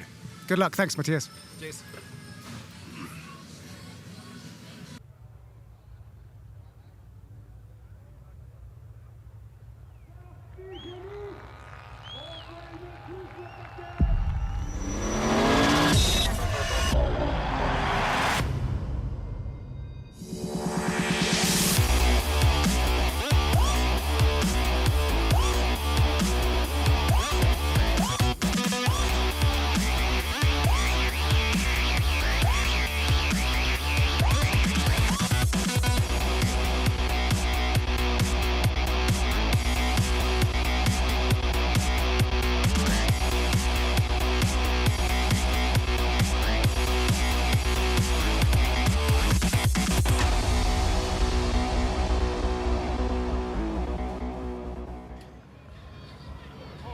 Been some brilliant action so far here from round 3 of the FIA World Rallycross Championship. Welcome to Belgium. You are joining us live for the semi-finals of the World Rallycross Championship, followed of course by the final of Euro RX and then the final of World RX. We've got 4 supercar races lined up for you. It's going to be absolutely fantastic. My name is Andrew Coley. Alongside me is Andrew Jordan, who stood on the podium of World RX in UK last year. And Andrew, so far this track has been fantastic. We've got some lovely weather for the first time this year. The racing's been great so far. And if the competition wasn't enough in the World Championship, it's the first round of the European Championship to give the World Championship guys something extra to think about. Well, let's have a little look at the calendar. We are on round 3, as you'll see, in Belgium. There are 4 rounds in the first 5 weeks of the championship, so it's been hectic for all the teams. It's round 1 of the European Rallycross Championship for supercars, which takes place over 5 rounds this year, about 80 kilometres away from Brussels. Sunshine, as Andrew Jordan said. We haven't seen any so far this year. But shades on for the drivers. There is the world champion, Petter Solberg, getting himself ready for his semi-final. Just a few moments ago, Neil Cole managed to have a catch-up with Tor Linnerud ahead of his semi-final. So let's have a little listen to that. Tord, great job by the team to get both cars into the semi-finals. Johan is on the front row of semi-final 1, which is about to start. You're on the 3rd row of semi-final 2. You've got it all to do. What's going to happen in your semi? I think all the guys want to go tight in the first corner, and I think I will try a good move to go on the outside and push very hard in the first corner. First corner is so crucial because then there aren't many overtaking spots through the lap. Yeah, it is. So, but I think if you go outside and do the whole handbrake and and just push over the jump and see what's happening. And give us an idea how this car and you have been so quick this weekend. Yeah, I was quick in the first heat, but in the second heat I went out on the wet tires, not good. Third heat a bit problem, and same in the fourth. In the start where I hit the guys and the steering wheel was wrong, so yeah, but when everything is okay, I think I'm going to be fast. Very good, we'll be watching. Good luck. Thank you. Well, all the VW Team Sweden cars have been fast this weekend. That's the track on which we've had all of the action. Let's have a little look back at what happened during the 4 qualifying heats. So this then was day 1. That's Liam Doran, who made the same mistake as Alex Danielson, fired a strut up through the bonnet. That was Tamas Karai spinning Timoziano, or nearly spinning him at 100 miles an hour. Very, very naughty indeed. We had wet conditions yesterday, Andrew, and the track conditions have changed a lot. Hansen there with a retirement too. Yeah, changing track conditions, but it was a mixed bag for a lot of people. We didn't see anyone that was dominant until Heat 2. Hansen, a great win for him. This was Larson leading the heat, takes a spin, on board him, you can see on the handbrake, then trying to spin it back round. This was Rustad. Look, Janae just gave him a little bit of an elbow all the way over the tyres. But no one kind of struck away yesterday in the lead by a long way. Nobody did well in both heats, did they? It was like a 5th and an 8th, and we had Ekstrom and Solberg actually ended up atop the standings on equal points. This was Liam again, and he was so disappointed. He's gone straight home to the UK to prepare for Lydden Hill. He had unlucky contact, I think, with Ekstrom. PG Anderson was on an absolute mission, made a mistake, but still managed to hold on for the win from Ekstrom. Some absolutely fantastic racing in the dry conditions today. Hansen over the jump, that's the jump that's directly after turn 1, and then of course they approach it much faster from the other direction. This finish, incredibly tight between the guys. We had a one that was 4 thousandths earlier on today. Liam Doran came back out after he fixed the car. He's been rapid, hasn't he, Andrew? Really unlucky. He's just been very unlucky. You know, he was very quick when he was going. He's just been very unlucky with some damage. Ramona taken straight on over the Joker lap. She got a 5-second penalty for that. And look at Timojanov, a little bit of payback maybe from yesterday. He'd argue there was a gap, there was a small gap, but he filled it and came through. No penalty was given for that. So there's been some very hard racing.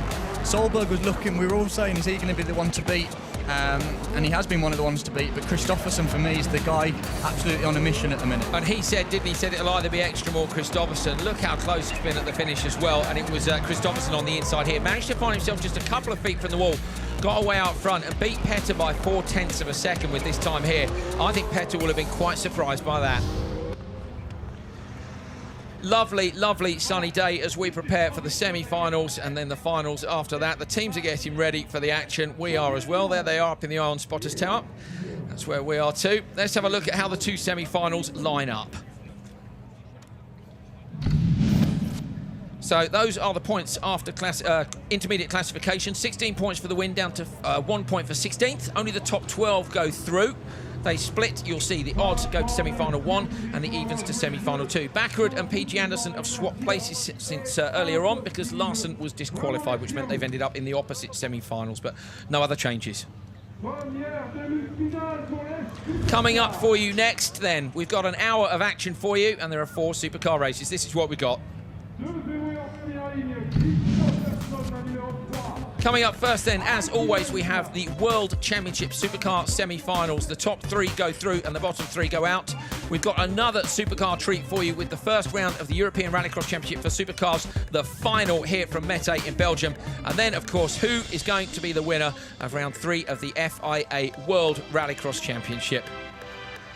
Neil Cole's been chatting to some of the other drivers ahead of the semi-finals. He had a quick chat with Topi Heikkinen just a few minutes ago. Topi, we're ready for semi-final 1. You've consistently been getting it right this weekend over the 4 heats, quietly getting on with it when there's been chaos around you. What's the plan from the front row of semi-final 1? I think I need to be on the top 2 on the start, absolutely, because it's really hard to overtake in this track. And I think there's 3 really fast polos on this semi-final, so I need to do my best to be a first, and I really want to make a good result this weekend. And I think this track really fit to polos also. Yeah, it seems to really suit the Volkswagen Polos. Give us an idea how important getting that Joker lap is, because it seems to be the slipperiest part of the circuit by far. Yeah, I think it's there you can lose a lot if you make a mistake, if you go a little bit wide. It's really soft gravel over there, and you need to keep it tight to make it correct. How important for you will it be to get into the final this afternoon? Absolutely, that's the main goal right now, and we're going there. Good luck, thank you. Well, Topi looking relaxed. He's either very good at looking relaxed or, well, either way, semi-final number 1's already on the grid. Let's have a look at the lineup for this one. Front row, Johan Kristofferson and Topi Heikkinen, who we just heard from. Andreas Backerud and Timmy Hansen. And on the back row, Manfred Stolt and Reinis Nittisch. So it's a strong lineup. As I say, does Heikkinen have a great poker face and he is nervous, or is he genuinely very, very calm? There is his spotter. Alexei up in the Iron Spotters Tower with us. That's pretty much the view from the Spotters Tower that you see of the grid there. On board with Kristofferson. Clunks it into gear, pulls on the handbrake. He is nearly ready to go, and so are we. Semi-final number 1. Kristofferson needs a clean start. Can Heikkinen get the jump on him down towards turn 1? It looks like a great start from Heikkinen. He's trying to shut the door on Kristofferson. Kristofferson's late on the brakes all the way around the outside. Backerud's got it sideways. I think Kristofferson's got it. Heikkinen's on the inside, though, down the hill towards the braking zone. Kristofferson holds on, maybe a bit of contact in between them, but it's Kristofferson, Heikkinen and Backerud. Heikkinen, like he got the initial jump. Stolt in the background. Looked like he got the initial jump on Kristofferson, but Kristofferson came back really strong. Backward, very brave around the outside. We've seen that work a few times, but we've also seen it go wrong, so very brave by him, but that's got him up into the all-important top 3. Going round the outside, of course, you risk someone coming up the inside, don't you? Some people played a real tactical game at turn 1 and hung back, but straight into the Joker lap. I think that's Backerud has gone into the Joker lap from P3. He has, and that's going to put Hansen up into third place at the moment. So over the line on lap 1 is Kristofferson, Heikkinen, Hansen and Bakkerud. Kristofferson looked really late on the brakes down to turn 1. He's like, I'm not having it when Heikkinen tried to come around the outside. And Heikkinen nearly then got the undercut on him, so it's such a fine line. Yes, you need to brake late and you need to make sure you've got track position going into turn 1, but you need to get the car stopped, get the car turned at the apex, and no one can get underneath him, which Heikkinen nearly did. What about this guy, Kristofferson? That last heat time as well. Solberg looked really confident. He said it'll be Ekstrom or Kristofferson. They're the danger men, and Kristofferson killed it. He's really on a roll. He's got a huge momentum behind him. Obviously very confident. That's Heikkinen gone to the Joker lap. So he's trying to cover off Bakkerud, I would think. Look, that's going to be very close as they merge there. Heikkinen just in front of Bakkerud. So I think they've seen Bakkerud going quickly behind Heikkinen and thought, let's get out in front. Remember, it's not about heat time or semi-final time. It's about position, so you've got to be in the top 3 to get through to the final. But going back to Kristofferson, he's on an absolute roll at the minute. He's been doing some Carrera Cup in Sweden. He's won 2 races in that last weekend. He's at the top of his game, and it's really, really good to see him driving so nicely. Very, very good weekend for him so far. He did well here last year. Oh, look at the dust. Look at the dust up on that section. We haven't seen it like that all day. Will that be affecting them too badly?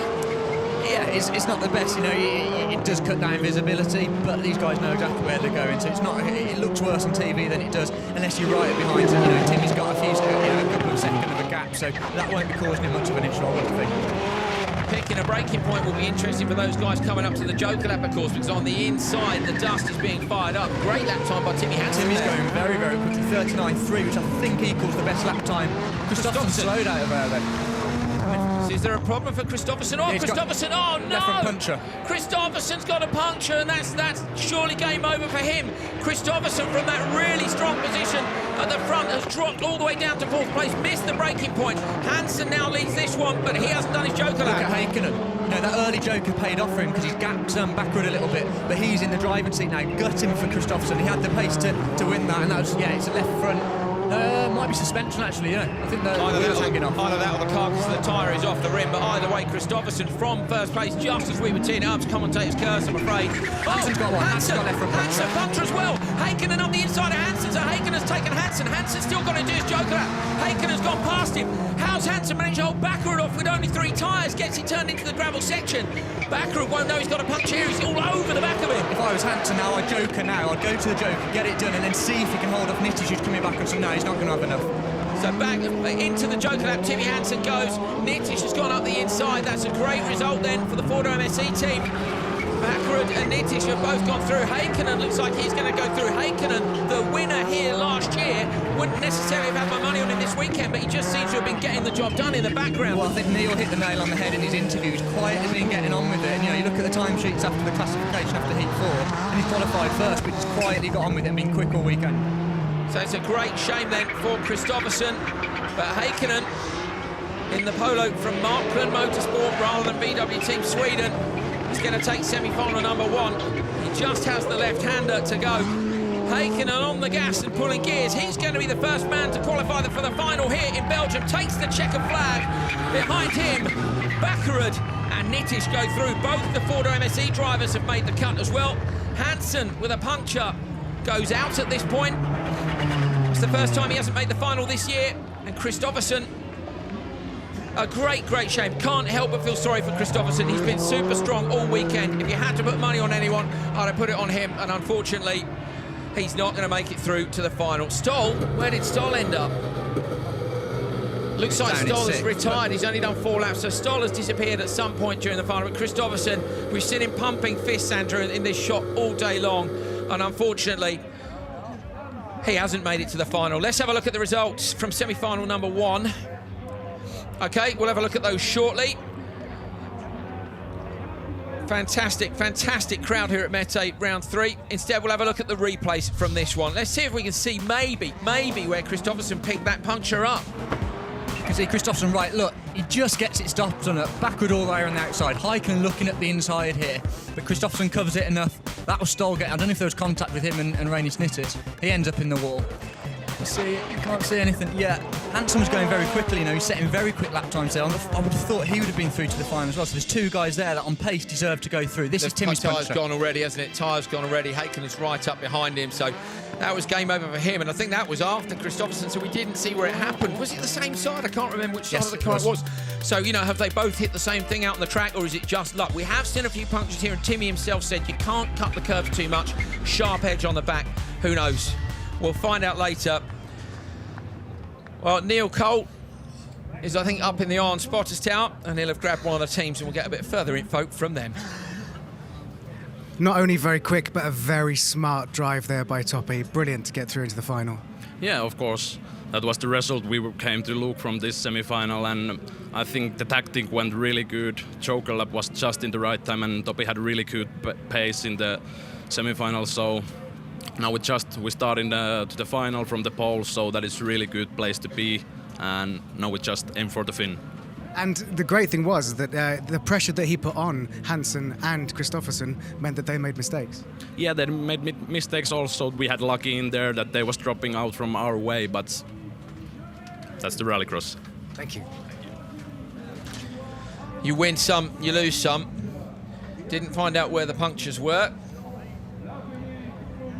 We'll have to see whether or not anybody suffers in this one. Well, Petter Solberg will be relieved, because that, I think, is his main threat gone. Solberg, the poleman, in semi-final number 2. Alongside him, Mattias Ekström, the other man who Petter voted for as most likely to threaten. Let's have a little look at the full lineup then for semi-final number 2. There is that row 1, the world champion Petter Solberg and Mattias Ekström, who was so impressive last year.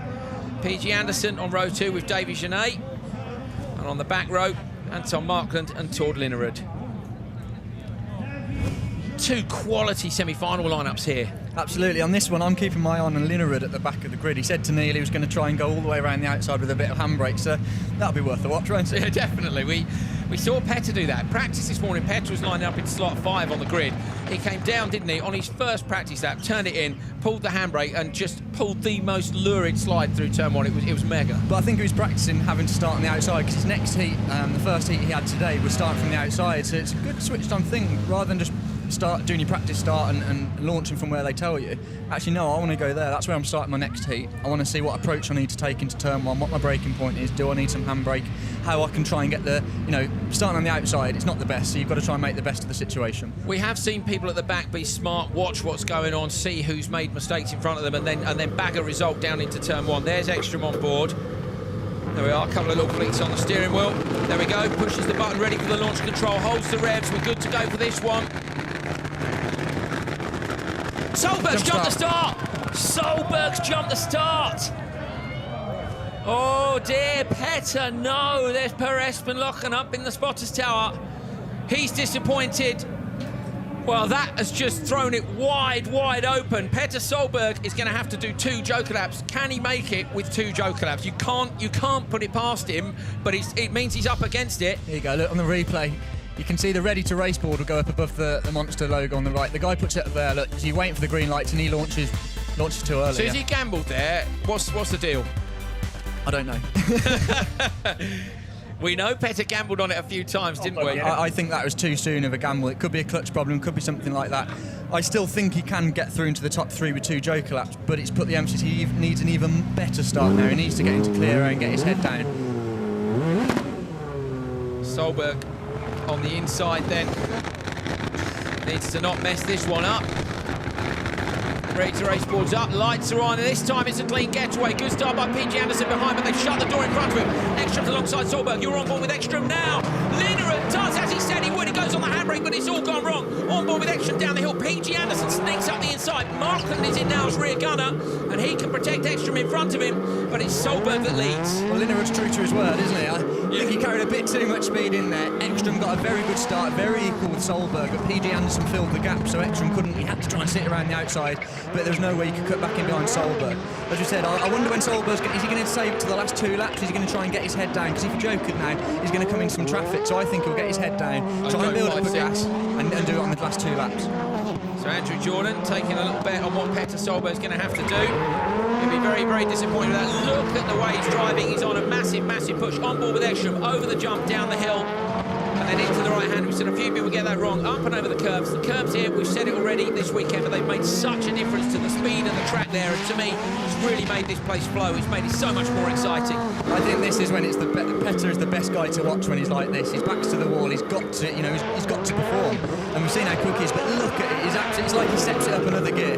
He takes it to that next level in the semi-final, especially when he's got, he's under pressure. It's not certain that he's going to get through to the semi-final. And how does he do it with in terms of going sideways? We keep saying it. We all love sideways. I love Petter's driving style. We've got other sideways drivers too, but as a general rule, you don't take the speed. Why is Petter able to carry the speed and the others aren't? Like, it's incredible. Well, yes, he is more sideways, but I was just watching out the commentary box here through turn one. Yes, it is more sideways, but it's due to carrying such speed. It's not as though it's a big power slide scrubbing speed with the wheel smoking. He's like there, look, he's just carrying speed the whole way in there, and that's, when it's sideways like that, it's with speed. And look, he flicks over the curb. Look how nicely the car soaks up those bumps. He's just got it set up absolutely bang on for his driving style, hasn't he? And outrageous lap times just done the fastest lap of the weekend, 39.2. So that's Ekstrom. Both the Ekstrom cars have gone in there. Ekstrom and Markland is the joker. Markland did well there not to follow Ekstrom in, because Ekstrom there and they're in front of Genet. Ekstrom got it a little bit wide, didn't he? And went a bit too long. 39.0 for Petter Solberg on the last lap. He goes even faster again. He's absolutely desperate to do it. There you see at the bottom of your screen, official timing partner Rebellion. That is the fastest lap by Solberg. Great job by him. Backs it in over the curb, so close. Gives it the send on the gravel. Watch this. Left foot on the brake. Flicks the car the other way. Lap 4 out of 6. What's he going to do? There's a gap behind him. Solberg goes into the joker lap.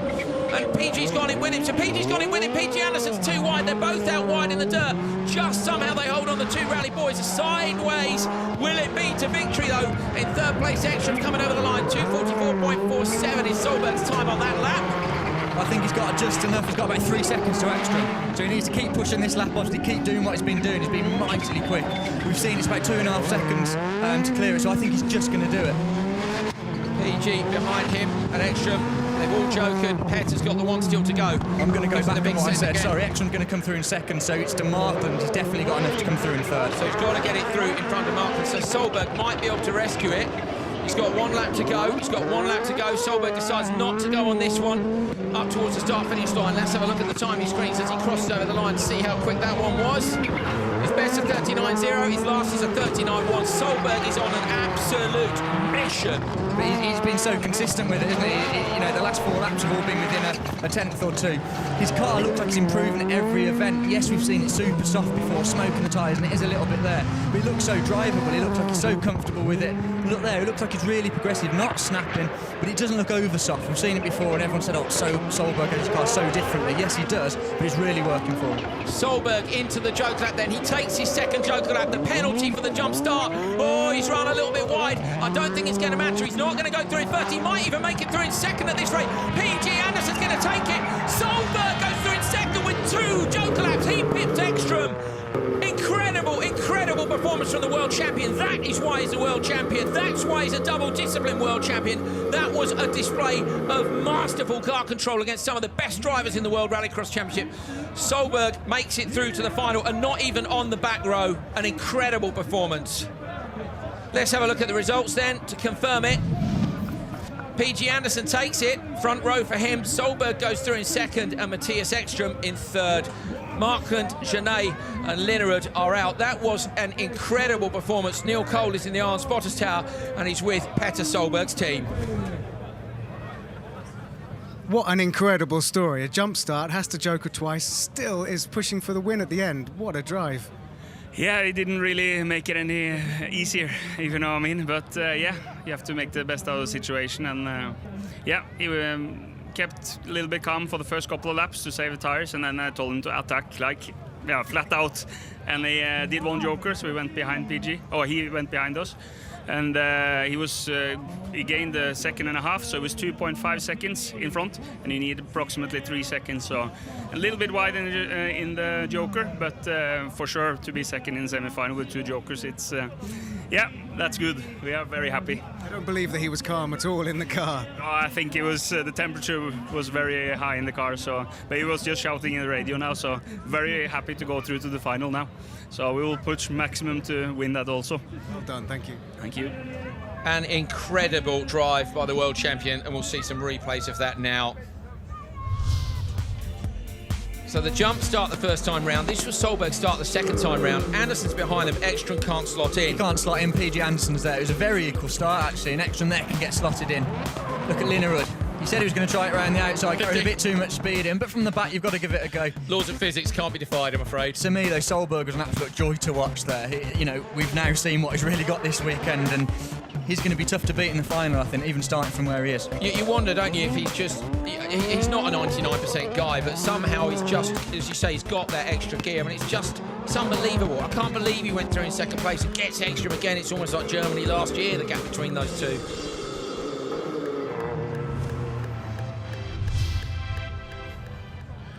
Brilliant performance by Petter Solberg. He goes through to the final, and it's going to be an all VW front row.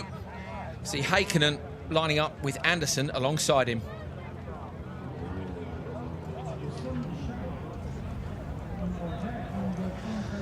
Well, we've got in support here not only European Supercar, but we have the Super 1600s and the touring cars as well. So this was the touring car final then. Tom Daniel Tanovic on the inside down towards turn 1. In the Mazda RX-8. Good start by him, managed to shut the door on everybody behind him. Close race between these guys. And then a split tactics on the Joker laps as always. But it was down towards the end of the race where it all went wrong for some of these guys.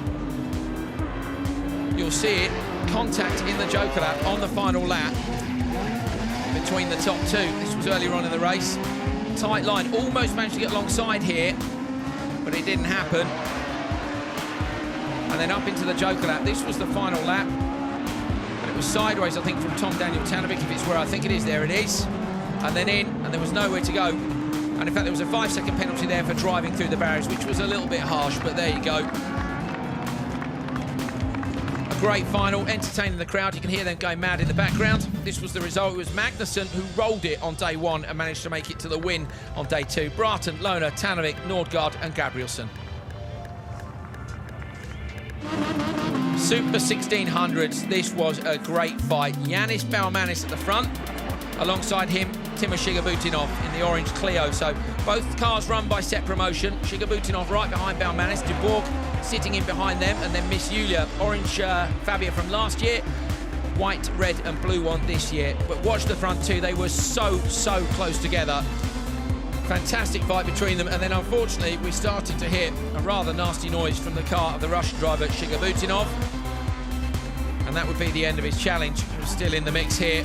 Behind him, Miss Julia. Miss Julia not looking quite so dominant as he was last year. He was my bet for the championship this year with Zakimenov gone. Miss Julia, you can see going into the standard lap here. Behind Baumanis, Shigabutinov ran a bit wide. Brushed the barrier there. Maybe that was where he got the problem with the car. It was a really loud noise as he came past the commentary position. Miss Julia continued to push. Now a Red Bull athlete from Russia. Done very well for himself.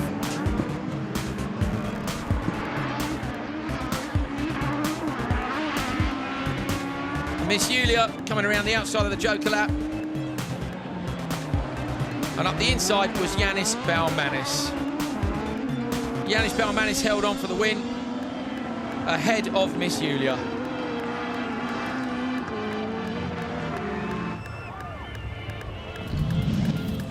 This was the result of Super 1600s. Yanis Baumanis from Nikita Miss Julia, Andrea de Bourg, Smetana, Shigabutinov and Szabo.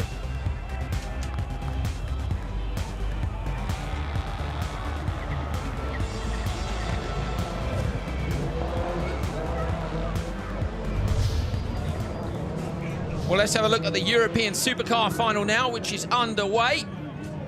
Vaibi is in the lead. At the end of lap 1, Grosjean in behind him, and Karai. Janin looks like he's got a lot of damage. Look, his door's open, his rear cord's hanging off, but his tyre's still intact. He's not got a puncture there. So Janin looks like he's driving a bit angry. Looks like he's on a mission. Has Vaibi got a bit of a problem because they've been very equal on pace, but he's really taken. Look at Janin is absolutely all over the back of him. I wouldn't mind betting there was a bit of contact at turn 1 or something. He's trying to get back to him because he looks like he's on an absolute mission. Janin does in the Alphatec Peugeot. Well, we've lost Francois Duvall already as well. Francois Duvall, the local driver, is showing us no laps on the timing screens. Over the jump and down the hill. Vaibi is under serious pressure. Grosjean in, big time over the curbs on the inside, down towards the hairpin. Rustad in the background with a problem, but look at Janen's car. The door's off Grosjean's car. He might get a black flag if there's too much hanging off the car. I hope not, because this is a cracking race. I think he'll be going to the Joker. I think his team will say, look, he looks like he's got more pace. Get to the Joker, get out in clear air and see if he can get the undercut on Vaby in the VW. So Vaby then. Vaby goes to the Joker lap. So it's gone the other way. Vaby's gone to the Joker lap. Runs a little bit wide, but he's tight then on the entrance to that. Vaby doesn't look to me, Andrew, as you say, doesn't look like that car's in full health. That wasn't the quickest we've seen him do that. Grosjean is on an absolute flyer. Looking at the lap time, 41.0 from Grosjean. That's not too bad. I wouldn't mind betting, looking at some of the damage, that Vaby's got some bent suspension or something, because he's been very, very quick all weekend and he doesn't quite look to have the pace he's had before. But look at this car, considering the damage, it's still going very, very quickly.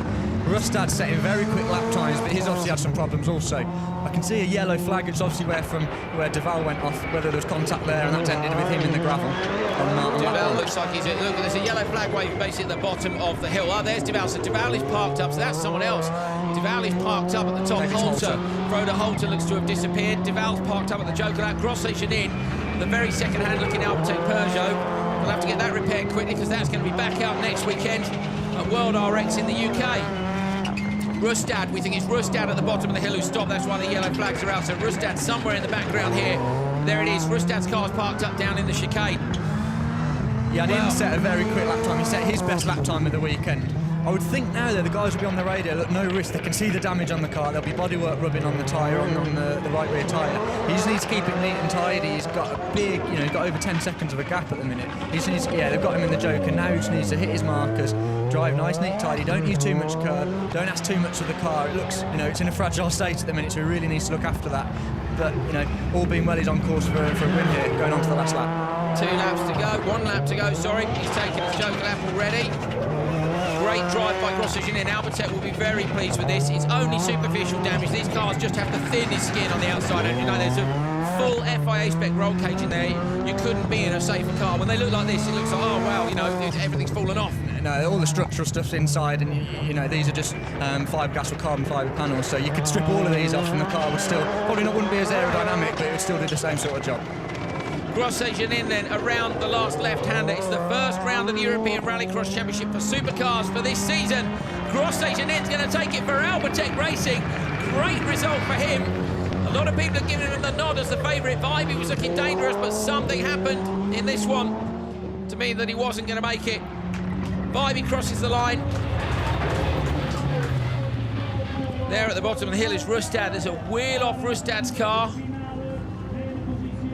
Rustad, bless him. Rustad applauding Grosjean as he comes past. Oh, I wonder if that was a sarcastic. Look, what's Janin doing here? Oh, is he cross? Is Janin cross? No, he's celebrating. He's gone down into a word with Rustad. He's not. He's on the roof and he's over the moon. The crowd are mad for him. Yes, good for you. Kisses the car. Brilliant stuff. French driver driving for Peugeot. It's a great result. That is a great result. Well, let's have a look at the result then from the Euro RX Supercar final. Grosjean wins from Ola Christian Vaby and then Tamas Karai, Rustad, Holter and Duvall DNFs for all those guys. So there must have been some contact at turn 1. But Grosjean so pleased, absolutely over the moon with that. Really, really good result for him. Where did he qualify? Qualified in 2nd place, so 15 points for that. He won his semi-final and then he's got 8 points from the final. Holter left on the start line. Let's have a look and then see. Try and figure out what happened down at turn 1. There it was. Nothing too spectacular, so it must maybe further into the lap down the hill on the dust. I think it's coming up. I think it's into the hairpin. Look, there's contact there with Duvall, straight into the tyres. Oh, big air there from Duvall. That would have broken some suspension, I would think. But then look, is there contact? Janin just in the back of Vaby there, yeah. Okay, I would think that spent some suspension on the VW. That's quite a forceful move. It was, wasn't it? Let the stewards will have anything to say. Duvall then back up the inside of Grosjean. Contacted plenty on the first lap. I wonder if Duvall was trying to get back to him there, because it was Janin that just edged him into the tyres. Very hard racing. Be interesting what the stewards think of all of that. Okay, well, will Grosjean manage to hold on to the win? We'll find out later on. Either way, the crowd enjoyed the race, and so did we. Fantastic to have another supercar race. A proper supercar final. And we've got one more still to come.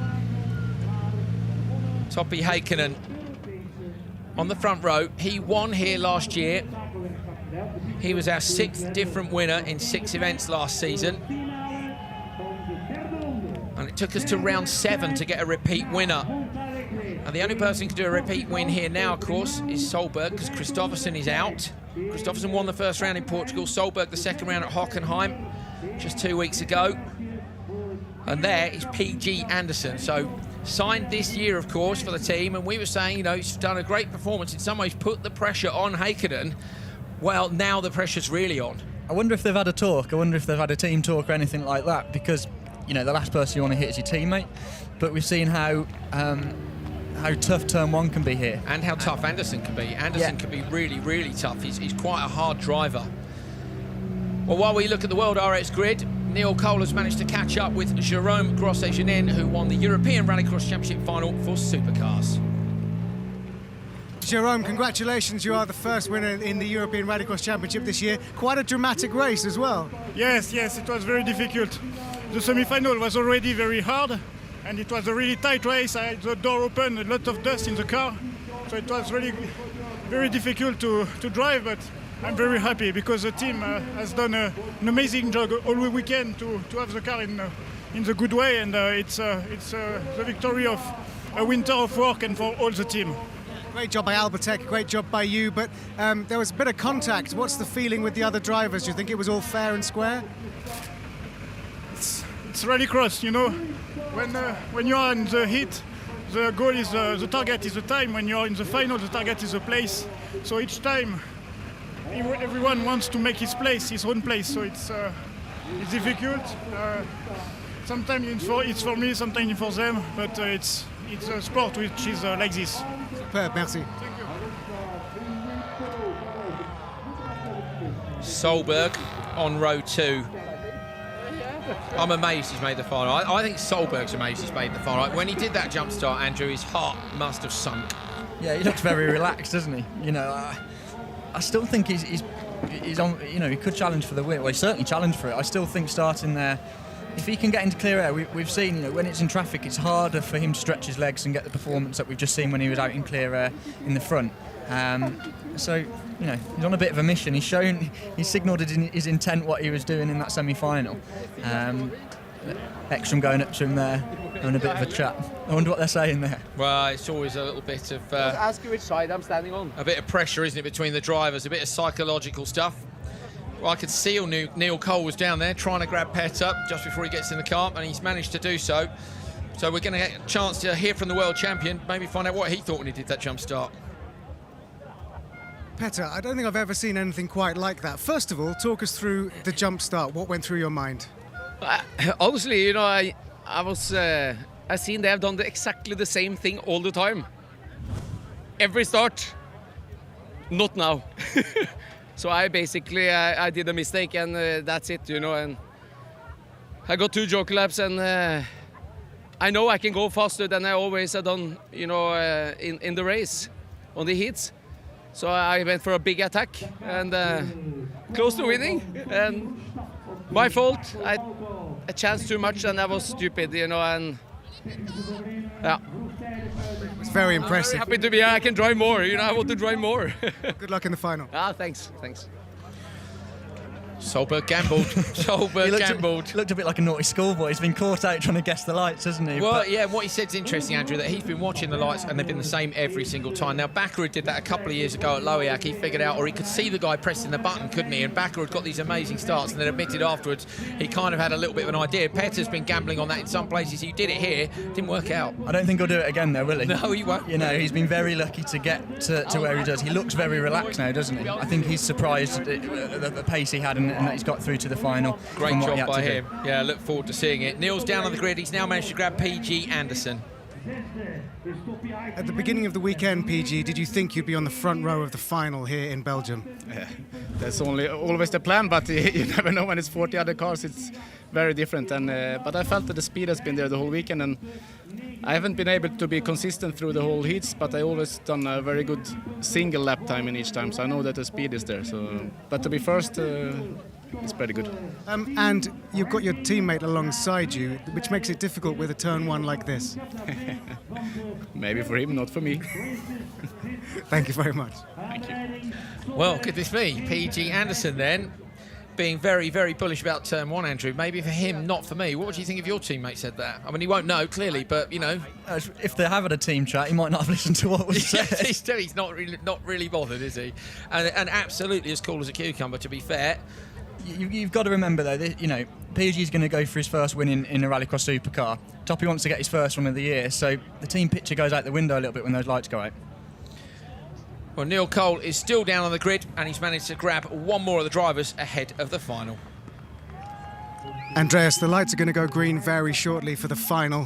What's your plan of attack from this position on the grid? To be honest, it's a pretty hard place to be at. Second line, fourth position. It's pretty hard to get in. The first corner is really, really tight, but it's a song that goes like round the outside, round the outside. So that's what I am aiming for. I just hope that I don't get the pushes, you know. Okay. Good luck. Thank you. Thank you very much. I know the song he means. We actually quoted it off air this morning when someone tried to go around the outside. Only Bakkerud would sing a song on the pre-grid for the final, final of a World Championship event. Into the cars then. The World Champion is strapping himself in. 6-point harness to go. Then the window, then the door. And then his eyes down, look in. Solberg with those custom gloves on. He's got a different pair of gloves for every round this season. Don't forget as well the Monster Energy Supercharger Award for the first person down to turn 1. A big rhino head to go on their trophy cabinet. PG Anderson would quite like to win that. But Heikkinen really is in the advantage seat of being on the inside.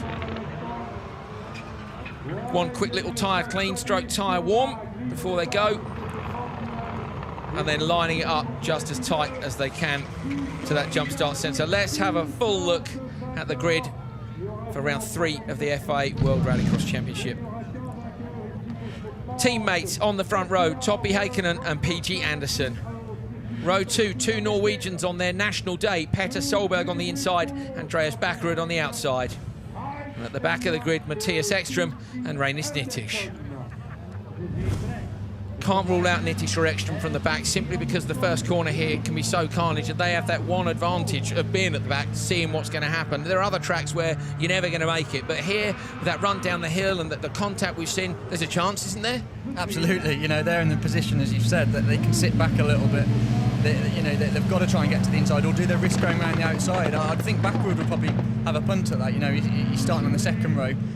Is he going to risk trying to go around the outside and gain positions? Bakkerud taking it absolutely to the limit of the jump start sensor there. They just know that every thousandth counts. Mattias Ekström lining himself up, gloves on, ready for a fight. Had the pleasure of sitting in that car on Friday night. Very, very tight to get in and out between the roll cage. Mattias was in good form, all smiles, and looking forward to a decent result. It's been a much better weekend for them here. Didn't get either car through to the semis in Hockenheim. We've got Mattias on the back row here. There is the view from Mattias Ekström. Look at that, from the back row to the front row. It's only a car length in it. Here we go, final time, round 3 of the FIA World Rallycross Championship. Heikkinen on the inside. PG Anderson on the outside. Solberg's trying to look for a gap between. Heikkinen knows the score. Heikkinen has managed to shut the door. He's going to lead down the hill. Anderson's run wide. Solberg's going to go up the inside. So Solberg's gone the inside. Anderson's been completely pushed wide. Ekström's made it up too. On board with Ekström. He goes through. And it's Solberg right behind Heikkinen. So Heikkinen, Solberg, Ekström with the bumper gone. Bakkerud, Nittisch, PG Anderson. What a start. There was carnage everywhere. You saw PG getting muscled out. He couldn't get in as we saw him on in the semi-finals. Solberg was right behind Heikkinen. Heikkinen got it stopped, turned in, and then he had track position. Heikkinen won the Monster Energy Supercharger award. He got a fantastic start. Absolutely brilliant job by him, but with Solberg behind him, he's in danger. We know that. Heikkinen's fast, there's no doubt, but into the Joker lap, so down the Joker, we've got 1 or 2 Fords. I'll tell you it is in a minute. This is the most important thing. Ekström down at the end of the straight. Ekström ran wide there. Has he got a problem with the steering? He's carrying a lot. The bonnet's come up. We don't know if is that a suspension problem that we've seen on some cars, or is it just he's struggling with visibility? Look, the bonnet's right up over where his eye line so would has be. he had a strut come up through the bonnet, or is there something else wrong with the car? We can't see from here. Maybe we'll get a sneaky look from the side, but Ekström driving. And don't forget, he sits on the left side of the car. That's going to be crippling his visibility. He's pulled off. he's gone straight on there. So was that, has he pulled off out of choice, or was that a mistake and he missed his braking point? Ekstrom's gone, so Ekstrom is gone. He is out of the running. It's going to come down to Häkkinen and Solberg. Look at the gap they've got already. Häkkinen out front. Don't forget, he was the winner here last year. Solberg was the winner of everything. Häkkinen's absolutely flying. He's in a 38.8, 4 tenths quicker than Solberg. Has Solberg taken a bit more out of his tyres in the semi-final, and he was working the car so hard? Different tyre strategies. You're allowed 8 tyres through the weekend. Have they used their tyres and managed their tyres a little bit differently? Because Häkkinen's absolutely got the pace of Solberg at the minute. Andrew Jordan absolutely bang on the money as always. Where is Solberg's pace gone? Is Häkkinen just being tidy? Has he got better boots on? We'll find out. Is anybody going to go for the Joker? Solberg goes to the Joker lap. Keep your eyes peeled. Is it a good one? It's not. It's a dreadful Joker lap for Petter Solberg. He's a full car width wide out in the dirt. He's dropped a load of time. He just, you know, such a fine line. He was carrying so much speed. Look at Anderson. He's come back backward here. It's Nittish. It's Nittish. Yeah. So Nittish is up, having Joker. Nittish is up with Anderson behind us, and Nittish is in third place at the minute. Häkkinen leading from Solberg. Right, when do you go on your Joker lap? You're Häkkinen. When do you go? Now or do you wait? He's just done another 38.8, so he's banged on the same lap time. Do you go now and get it done, and you've got track position? He's got to go now. He's got to go now. Your Solberg, you saw, he carries so much speed and he lost a bit of time. Is he going to go? Yes, he is. He does. Häkkinen goes to the Joker lap now. This might be what seals the third round of the World Rallycross Championship. It's a better Joker than Solberg, but it's going to be super tight between them. Häkkinen lights it up. There's still laps to go. He uses every single inch of the track. He comes out just in front of Solberg. So now he's got to hold off the world champion for another couple of laps. Great call by that. Solberg in the 38.6, the fastest lap of the weekend. That was such an important time to do. If they'd left it a lap later, I think Solberg would have taken enough to get track position on Häkkinen. Solberg then all over the back of Häkkinen. Can he pass him on pace, Andrew? It's a tricky place to pass, and Häkkinen's on a mission. He is, and you know, Solberg's going to be thinking championship points, thinking bigger picture. Yes, he wants to win races, but this is a good point haul from what could have been a disaster after the jump start in semi-final. There's not a huge amount of overtaking places. It's probably going to take a mistake from Häkkinen. Solberg trying absolutely everything. It's losing time. That's given Häkkinen a little bit of breathing space. I'm sure his spotter will be telling him that. Just keep your eyes forward, hit your braking points, keep it neat and tidy. Solberg was on the money here last year, of course, but he broke the car at the jump at the back of the circuit, which is now missing from here. Past the commentary position, we've just seen PG Anderson come. He's on an absolute mission himself, trying to get past Rainis Nittish, but Nittish looks to be repeating the podium that he had in Hockenheim. We're on the final lap. Häkkinen doesn't have long to go. He must be nervous now. His spotter, Alexei, will be. He just has to keep it neat and tidy through here, hit his markers, get his braking, but get it stopped nice and early into the last corner. He'll get the drive off then. Here we go then, Tommy Häkkinen. He gets the car stopped. He's coming around the left-hander. Häkkinen managed to win here last time out. It's 2 years in a row for the Finnish driver. He takes the win at Mettet in Belgium.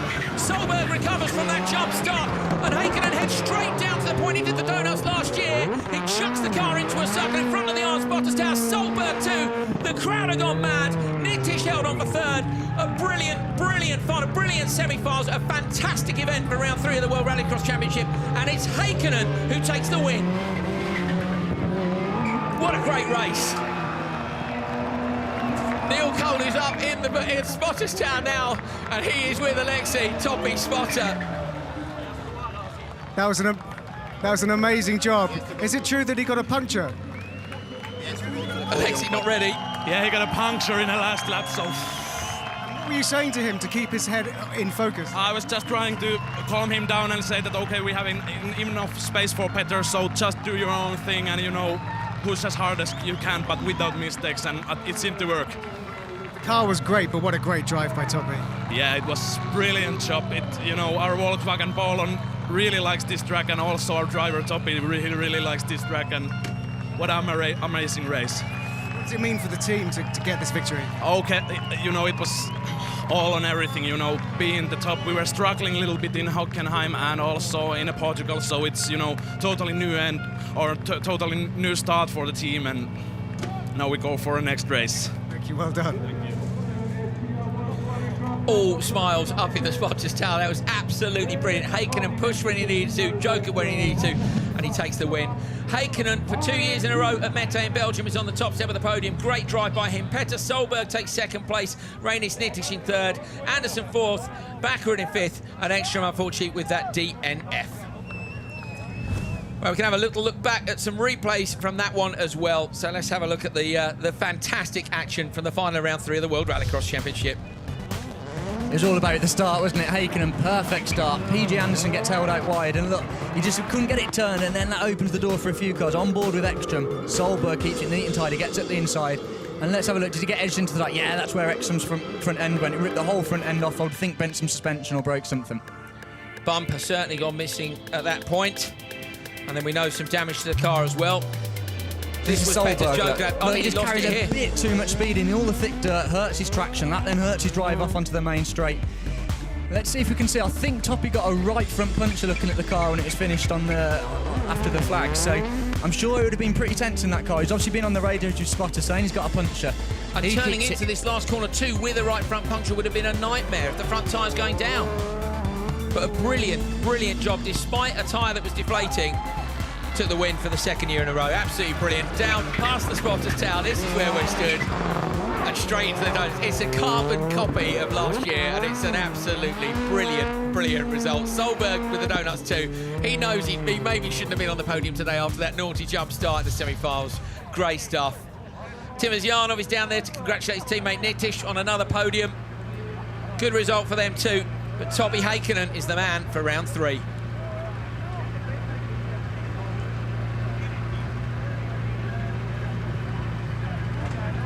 He looks pleased, doesn't he, Rainis? That's a good result. You know, he's had a tough weekend, so to come through and get a podium from what's been a tough weekend, it's good championship points, and he's just gaining experience all the time. He's always got the speed, but you know, weekends like this when it's not going according to plan, that's where he has to dig deep, use his experience in rallycross and in the support categories, and he comes out with the podium. So great result for him and the team.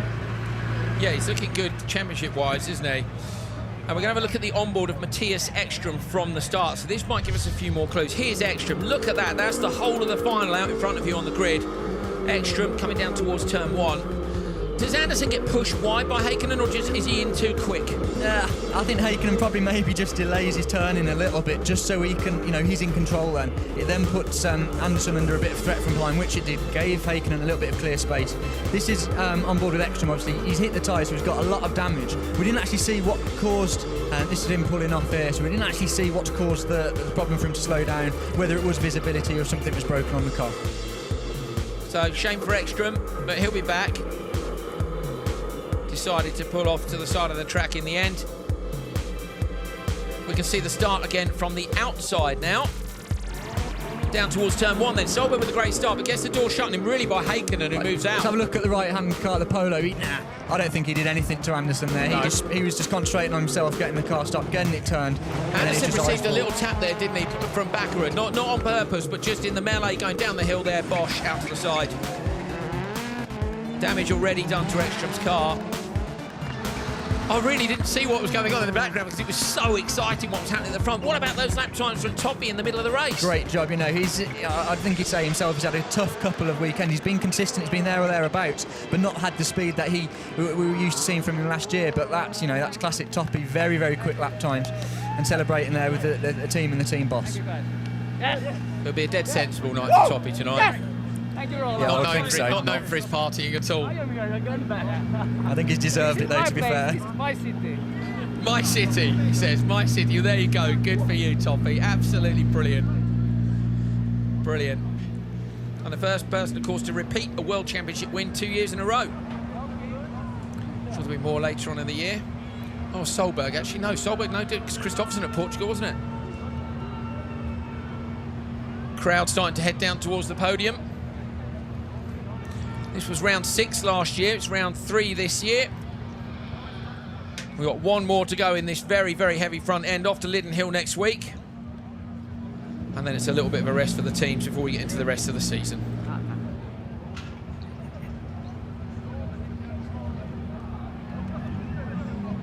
Well, Neil Cole is down in the holding area and he is with our race winner, Toppy Häkkinen. Toppy, what an incredible drive. First of all, what does it feel like to have Petter Solberg behind you all that time, knowing what he did in the semi-final? Yeah, I saw him once time behind me, but it's kept me wake up all the time, like the whole final. It's really hard to speak right now. You're having a really good feeling, and I'm having a good feeling, and thanks to my team, they did really good job. On the first 2 races, they were not so good for us, but now we are back in the business, and this is my place, hey. And it got a puncture towards the end. Just tell us what your emotions are like right now, because you really needed a win. Yeah, we need it, and the feeling is amazing right now. I'm really happy right now, and yeah, I'm really looking forward to going to England. And yeah, thanks to my team, they did a really good job, and thanks to Volkswagen also. Woo! Toby Heikkinen, very, very pleased indeed, and rightly so. Let's have a look at the Drivers' Championship standings. So Petter Solberg then leading the championship from Johan Kristofferson. That win puts Toby Heikkinen up into third. Bakkerud, Hansen, Nittisch, Anderson and Genet are your top 8. Then it's Ekström, Larsen, Doran, Stoll, Linerud, Faust, of course, with that one-off appearance, Timosyanov and Markland. An absolutely class top 10 in the World Championship this year. Neil Cole is down with the current world champion, Petter Solberg. Not quite a win, but a very good weekend for you, and you're smiling on a Norwegian National Day. Hey, this is like a victory, I tell you. After what mistake I did in the semi-final, to even come into the final after that with 2 joke laps, it's I'm very pleased. This is a victory. I did a big mistake, took too risky. Kept it clean in the final. Tried to be very close to him, and I tried to push, but he did a very good job, and it's fantastic. A little bit wide in that Joker lap. Did you annoyed by that? Yeah, but if you're gonna push, it can happen. If it was perfect, it would have been maybe enough to beat him.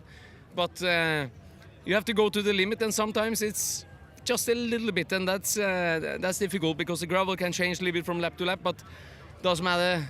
Heikkinen won, and that's very well done. And I need the third again. You know, smart guy. You know, he's always there. I try to get rid of him. It's impossible. But my team had done a fantastic job, and we, well, I did a mistake, and everybody can do a mistake. And you still came second. Well done, Petter. Thanks, man. Thank you. Oh, good job by Petter, clearly pleased with that second place. Let's have a look at the team's championship standings, see whether or not SDRX managed to hold on at the top or whether they've been overhauled, and they have. So Ford OMSC are now at the top of the championship table for teams. SDRX is in second, VW Markland in third. Look how close that is. 4 points between them after 3 events with very different fortunes for all the drivers. Peugeot Hansen, Volkswagen Team Sweden and EKS. Can't help but feel a bit sorry for Volkswagen Team Sweden there. Would have been a better result for Kristofferson. We've got Austria and then Munich Motorsport bringing up the rear. Neil Cole is down in the holding area, and he's also caught up with Reinis Nittis, our third placed man. Reinis, great drive and a podium again. How's it feel? The feeling is absolutely great to be again on the podium, but I'm not really happy about my pace in this race, but that's how it is sometimes, and I want to thank you very much about the people around me who helped to get me where I'm here, where I'm now, and yeah, I still want to push more and be smarter and always in the top, not at the back and then on the top. But that's how it is in racing. But it's nice because whenever we speak to Petter, your fans believe in you, but also Petter always name checks you as someone who's very good and quick and smart.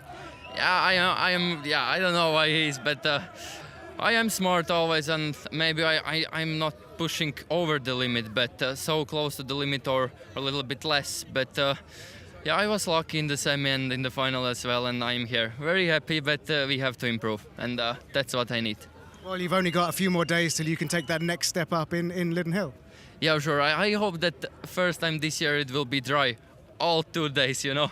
Now it was rain and then dry, and whew. But yeah, see you in Lydden. Thank you very much. Thank you. Well, my thanks to Andrew Jordan alongside me up in the commentary box. Andrew, you're out next time at Lydden Hill, of course, driving a works Peugeot. You must be really excited about that. How do you fancy your chances against these boys? I'm going to give it a go. It's going to be tough, isn't it? The competition is very fierce this year, but you know, I genuinely get goosebumps watching this. It's one of the most exciting motorsports around, and to do my home event in a factory Peugeot with Red Bull, I'm very, very excited. We're excited for you too. Be very, very much looking forward to seeing Andrew back out on track. If it's anything like it's been here in Belgium for round 4 next weekend at Lydden Hill, you must either be there or watch us. It's going to be fantastic. Some brilliant racing then. Turn 1 was so important.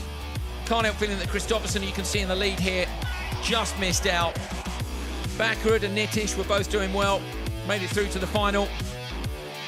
few people over the grass, a couple of people got penalties for that, and even into the tyres. This was Kristofferson. He'd be disappointed, I think, but it was Topi Heikkinen who took that one, making it through to the front row of the grid.